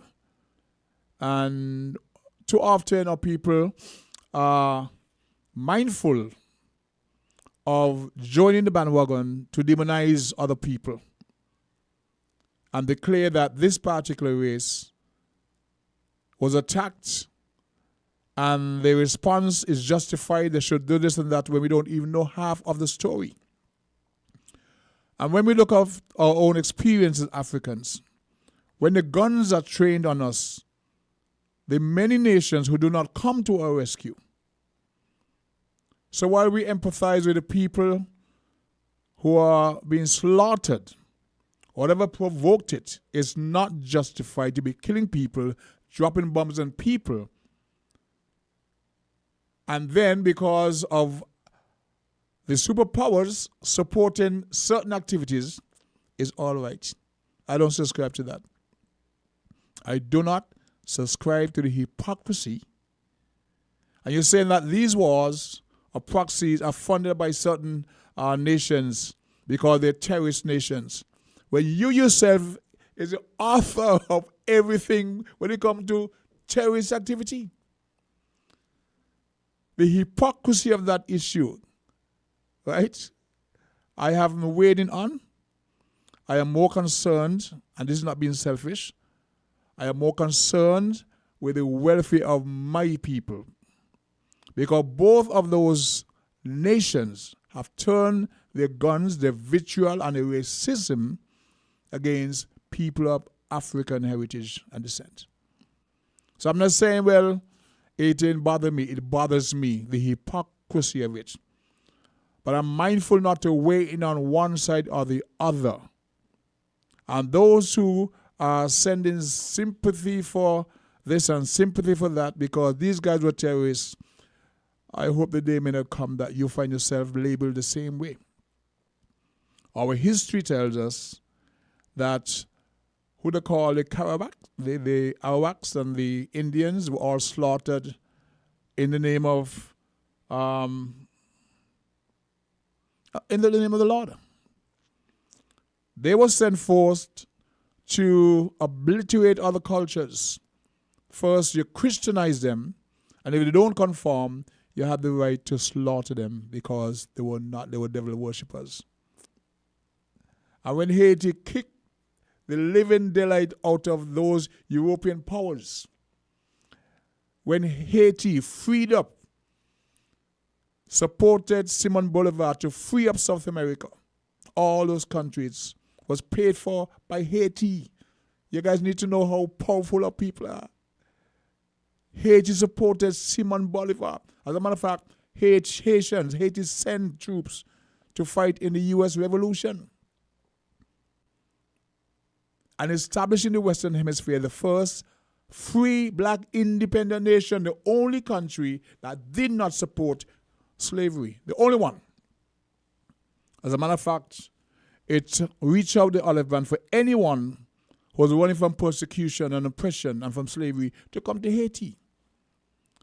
And the response of the free world was to put a 150-year embargo on Haiti and cripple the economy, and told the world the only way they could defeat France and those European powers was because of voodoo. In the nonsense. The only way that black people could defeat white people in a military encounter was because of voodoo. Jack Johnson, the first black heavyweight champion, was some years after he defeated his white counterpart that they allowed that information to be shared. As a matter of fact, when he did, it caused a race riot. So I'm not too excited to jump on the bandwagon and support America and support Israel because Hamas is terrorists and this and that, and they've been funded by we lost a caller. So I try not to get on my stump. But let's see if we can get this caller on board. Good day, caller. You're live on Voices. Hello there, caller. Thanks for trying. You're live on Voices. Okay, yeah, I'm back, man. Man. You hear me loud and clear now or what? No, but you're on again, so do your thing. Well, I just wanted to get some more, discussion on the Israel-Palestine war, you know what I mean? I hear you. Especially the historical side of it. The historical side, for those of us who don't have that history, we need to be educated. We need the your callers who got the knowledge. Do you have a King James version? Yeah, if you get hold of one. You can find the origins of that conflict going back to deceit, where the blessings of Father Abraham was to go to one of his sons, and the mother, according to what we were told, right? Because one was face-skinned, one had hair on his body, so the mother killed a goat or whatever, put the hair of the goat or whatever on the son, and he was able to deceive the father, who was partially blind, and he got the blessing. So the wrong one got the blessing, and the other was set to. So you had two mothers having two sons, each vying for the blessing of the father. And due to some deceit, I don't recall the exact story because it was Sunday school many years ago, the one that wasn't supposed to get the blessing got it. And having the blessing, he now dominates. And so the land that was supposed to be given to one, or to be shared equally, they both claim it and has been fighting over that land ever since. Wow, that's it. That sounds primitive, man. It is primitive. They both claim the land. And you see, politics, religion, and land has been destroying and decimating humanity for eons of time. It's still happening. Yeah, definitely. And the response is to get bigger guns, bigger bombs, nuclear weapons to suppress the I won't say underdogs. But once you don't have that funding, that's happening everywhere, man. This type of stuff is happening everywhere, and it's happening in our families as well. Yeah, so is it human nature? Yep, but differently, man. I got a gripe with some, that thing they call the Bryant Clause that's in the Constitution of St. Nevis. Yeah, go ahead. Myself personally, I want to get that clause removed, man. What is the Bryant Clause? Do you know what it is? The Bryant Clause, right, is blocking persons who have dual citizenship from the federal, persons who was born in the Federation and they got dual citizenship is blocking them from participating in the political scene there. Because what it was... They have a foreign passport. It prevents you from getting a passport? No. If you have a foreign passport, you can't participate in the politics there in St. Nevis. So can you go to the... That's putting a natural born citizen at a disadvantage. You know what I'm saying? And this CBI program that they have, all of these foreigners that's getting access to the passports of St. Nevis, those persons can run for politics more so than a person who was naturally born in St. Nevis and who has a foreign passport. If you get what I'm saying. Me, I don't agree with that at all, bro, because the society is changing in St. Nevis because of the program that they have there. It's definitely programmed, and it's breeding this type of division between races because all of the different factions of races that are gonna, who potentially they already buying the passports. They already got the passports. Mm-hmm. So that means they're getting access to certain things there, especially when they have that money and that status. Yep. You know, the locals there are now going to be shut out. So if you look at this conflict that's going on in between Israel and Palestine, Mm-hmm. you know what I'm saying? A similar situation can develop in St. Kitts and Nevis, because if we have these foreigners that's coming, the whole political scene can be changed there. That is correct. You know, I mean, we don't even know how much persons have St. Kitts and Nevis That passports is right now. correct. And that number is being held underneath the rug, and you know we need some more transparency. We need more transparency with that program. Yes. You know what I mean? But we have to look out for race relations in St. Kitts and Nevis is going to become a problem. You know what I mean? It's going to become a problem. The Brian, you know what I mean, I see that happening. The Brian clause was put in place. What is stated that you had to be a national of St. Kitts and Nevis to be able to run for political office. That's what it was. Yes, and they went, and it's gone a step further, saying that you can't have a foreign passport. Really? So yes, of course. It said you cannot swear allegiance to another flag. That's what it says. Yeah, you cannot swear allegiance to another flag and be a parliamentarian. That simply means that you cannot hold a foreign passport. You can. But here's what happened. No, Sean Richards and Lindsey Grant was forced to renounce their U.S. passports. You forget the part? Not to participate. That's what I'm saying to you. In order to run as a candidate. Sean Richards and Lindsey Grant, born in St. Kitts, was forced to renounce their U.S. passports. Mr.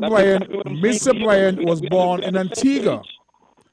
Mr. Bryan was born in Antigua.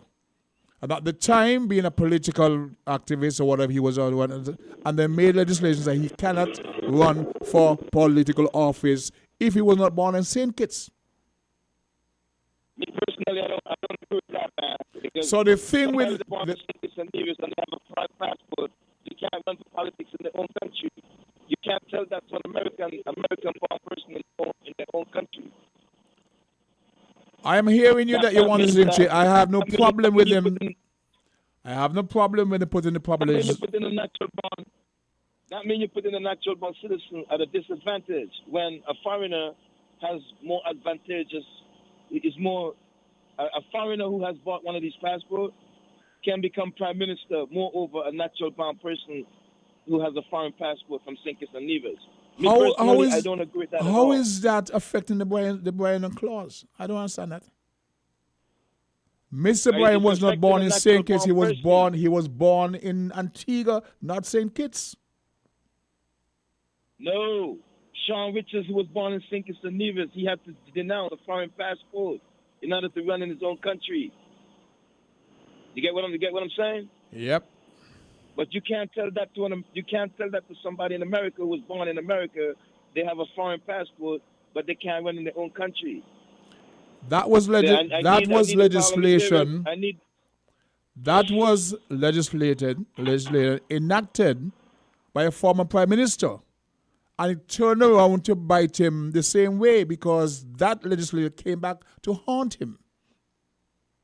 But he put it in place. Yes, and that's why I'm trying to get it removed. I'm trying to get them to remove it because in a game, no matter what, man, on one side, if a party has something on one side, or just like let me talk about sports. You know what I'm saying? Mm-hmm. A cricket team got 11 players. It's not like I'm playing with 12 players and you playing with 11. The Bryan clause is putting a foreign person more in advance and giving him more advantage than a person who's natural born in St. Kitts and Nevis. You know, I believe that needs to be changed, man. I don't see the correlation. Let me let you free up the lines, man. I'll keep listening. I appreciate the contribution, but I don't see the correlation. Maybe I'm missing something, but I do appreciate your concerns. If you're born here, you should have the rights to run for office. Nothing should stop you. Those legislation was not to see. Those laws were put in place, and so Sean Richards and Lindsey Grant had to go and renounce their U.S. citizenship in order to run. But you say now that people not born here, the thing is, they now own a passport. They own a passport from St. Kitts and Nevis, which, according to a certain lawyer, gives them the right to vote and run for office. I inquired of a lawyer. He said to me, I am not sure that these people cannot vote. I asked him. And he's more leaning to the fact once you own a passport and you're a national, nothing prevents you from running for political office. In the case of Mr. Bryant, he wasn't born on St. Kitts. He was part of the political labor apparatus at the time. And so when he was being considered to run for office, the then Simmons administration put in place legislation that says you had to be a natural-born citizen in order to run for office. What is happening now, folks now possess a passport from St. Kitts and Nevis. It seems that they have a right to vote and run for political office. So you're saying that it should not happen when Sean or Grant born here was precluded from voting because of a certain legislation. I get where you're talking from. Anyway, we're going to pause at this point to give credit to our sponsors, and we will be right back. We're different. We're 98.9. 98.9. Win FM. This is a public service announcement. Brace yourselves for the ultimate shopping extravaganza that you've been waiting for. Get ready to be blown away because double cashback coupon season has officially landed at Horsford's Furniture and Appliances and Ashley Furniture Home Store. Can you feel the excitement in the air? It's that magical time of year when Horsford's paves the way to your dreams by giving away millions in free groceries with every Flex Pay Higher purchase. But wait, there's more to this phenomenal offer. Hold on to your seats because this is your chance to win an entire year of free groceries through the exhilarating Double Cashback Season Double Cashback Promotion. Wait, did I mention it's Double Cashback Coupon Season at Horsford's Furniture and Appliances and Ashley Furniture Home Store? Don't delay. Come in today before it's too late and snatch up your Double Cashback coupons for absolutely free groceries. Terms and conditions apply. See store for details.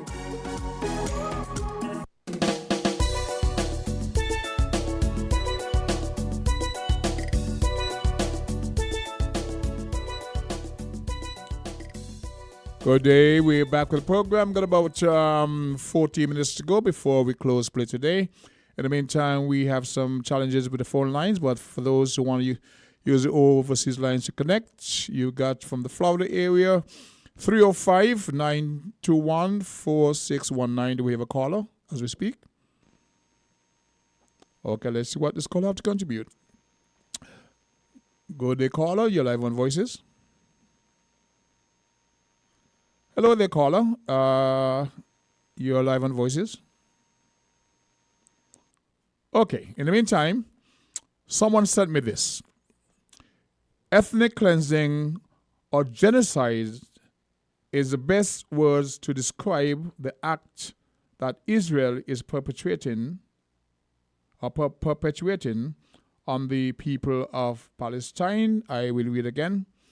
Ethnic cleansing or genocide is the best words to describe the act that Israel is perpetuating on the people of Palestine. Of course, do you know it's been supported by America?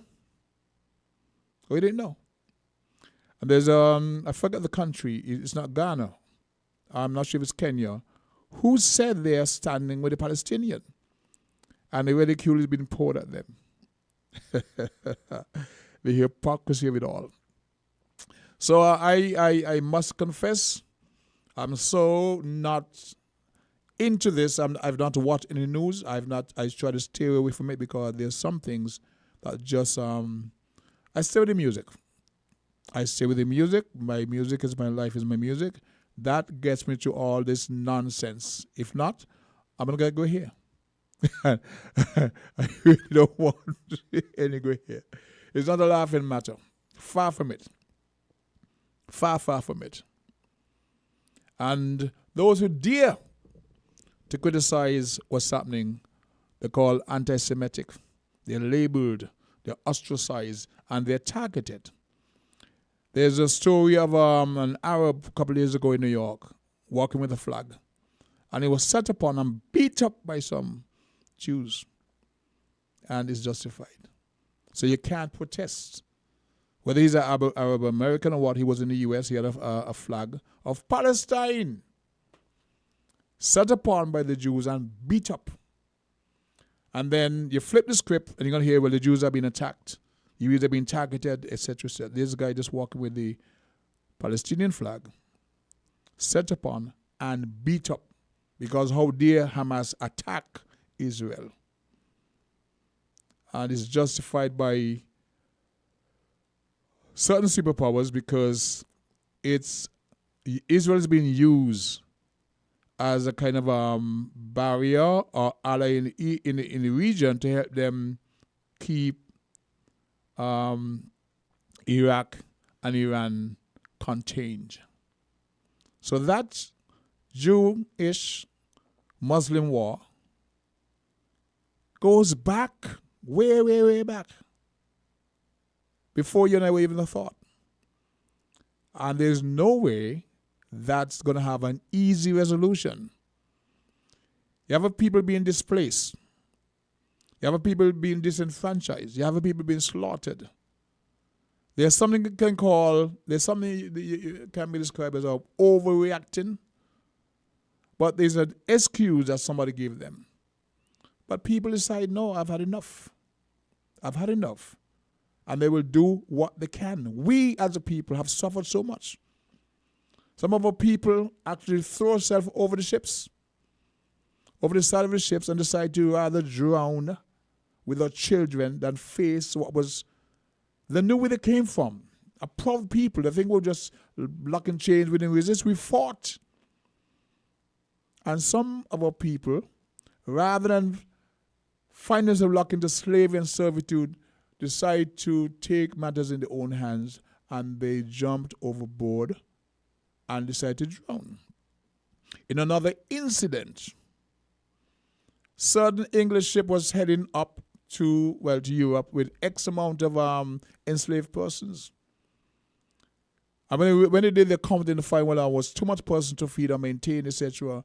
And they threw over 200 men, women, and children overboard to lighten the ship. And they went to Lloyd's of London and made an application for loss of cargo. Threw over 280-something people overboard to drown in the ocean. They went to Lloyd's of London and made an application for loss. Well, the insurance company went to claim insurance for loss of cargo. So while we're celebrating these things, we need to be mindful of our history. Don't let, like the caller a few weeks ago, say he's thankful for the slave master for bringing us out of Africa into this paradise because. And the congresswoman said that she is happy to be in the U.S., if not she'd be, what? Worshipping a tree? Our people. I got a chance to rant and wave. Any caller there? Let's hit this call. Overseas Lines, welcome to the program. Good afternoon. Oh, better this than nothing. Go right ahead. The thing, concerning what the guy from New York said, I think there needs to be more clarity about it. But the point he made is valid because you cannot deny the fact that our passports are being facilitated to others, persons who have not been born here. And for the simple fact that you and I don't really have the data, the accurate data. But, it's scary. Very scary. Over the inception of the passport, the issuance of the passport, the numbers is astronomical. I don't know how close they are to the local population because they are more British and Norwegian born in the diaspora than how much They are in St. Kitts and Nevis. I hear you. And and so that is a very concern because we are a cultural melting pot. And even what Carla said the other morning on Island Sea, and if you drive down to the West Independence Square, we still have a voice because whereas that was demonstrated. Whereas this company might be a foreign company who purchased that piece of real estate there. Russian nationals, as far as we're told. Okay, and they were contemplating on, hey, not knowing our history, hey, over there used to be called Palmar Square, and you're going to just happenstance name your business. But the fact that you have to inquire as to the people, get the heartbeat, get the feel of the populace to find out, you know. And let's go indigenous. I recall when the volcano used to be named Mount Misery, and for whatever reason, the authorities that decided let us bestow the name of the island, in honor what the of island was called. On that at the mountain. As for one Mount Misery, you don't want to scare off visitors and people because it was the Kalinagos who called it that. Named Mount Misery because of the volcanic activity. It was the Kalinagos who called it that. Right, because of I read some information on Facebook from Mrs. Agnes Carrot as to the last seismic activity. I think it was 1691, as they say. Okay? So I'm saying that our voices are strong because, yes, I read Palmer Mall. They had a posting with it, with the name. Yes. Yeah, and so that is it. And they're changing out to Mango's Mall. So they listened. At least, the mango is we look forward to the season when mango comes in, right? Yep. At least it's a tropical fruit, and it's a fruit that permeates our society. And so, talking about mango, we need to have a tree revolution planting, medicinal and all of that. Because if we're going to save our people, if we're going to save all these illnesses of these people, I have started with the moringa, but others have started also. Yeah, the diabetes and the hypertension, you know what I mean? We really got to do something about it. Because the old adage say, let your food be your medicine and your medicine be your food. So even if you get sick and you get healed, and if you eat consciously, you know what I mean? Your food naturally will become your medicine, which will curtail whatever illness will want to come upon your body. As opposed to, because the doctor says you're going to drink some bush tea, and as a one-off. It ain't going to work like that. That is correct. You have to be consistent. You have to be a part of who you are. You have to be a part of your lifestyle. You know? And adequate water. Those are the things I wanted to ask him.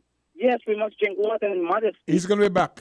But can we overdrink water? He'll be back sometime next week. The cells will get shut down and allow the body to flush out what it refuses. Right. We got about 20 minutes. Well, okay, we're out of time at the moment, but I'm telling you, Africa, he's going to be back sometime next week, so you'll be able to present your questions to him. Hopefully the lines will be better. You know. I hope the lines will open. Yeah. All right, we've come to the close of another presentation of Voices. It's the 16th day of October. I want to thank all our viewers and listeners who've been patient with us. We'll be back on Wednesday, God's willing. In the meantime, we wish you peace, love, and a country jam. Where's the jam, sir? Good beats? Fat beats. Okay. Until another time, peace, love, and I'm out of here. Are you ready to transform your bedroom into a haven of dreamy comfort and affordable luxury? Well, get ready because Horsford's Furniture and Appliances and Ashley Furniture Home Store Bedroom Set Sales Event is here. We believe that your bedroom should be your sanctuary. And we're making it easier than ever to make that dream a reality. During the entire month of October only, get 20% off all cash purchases on a wide range of exquisite bedroom sets. Hurry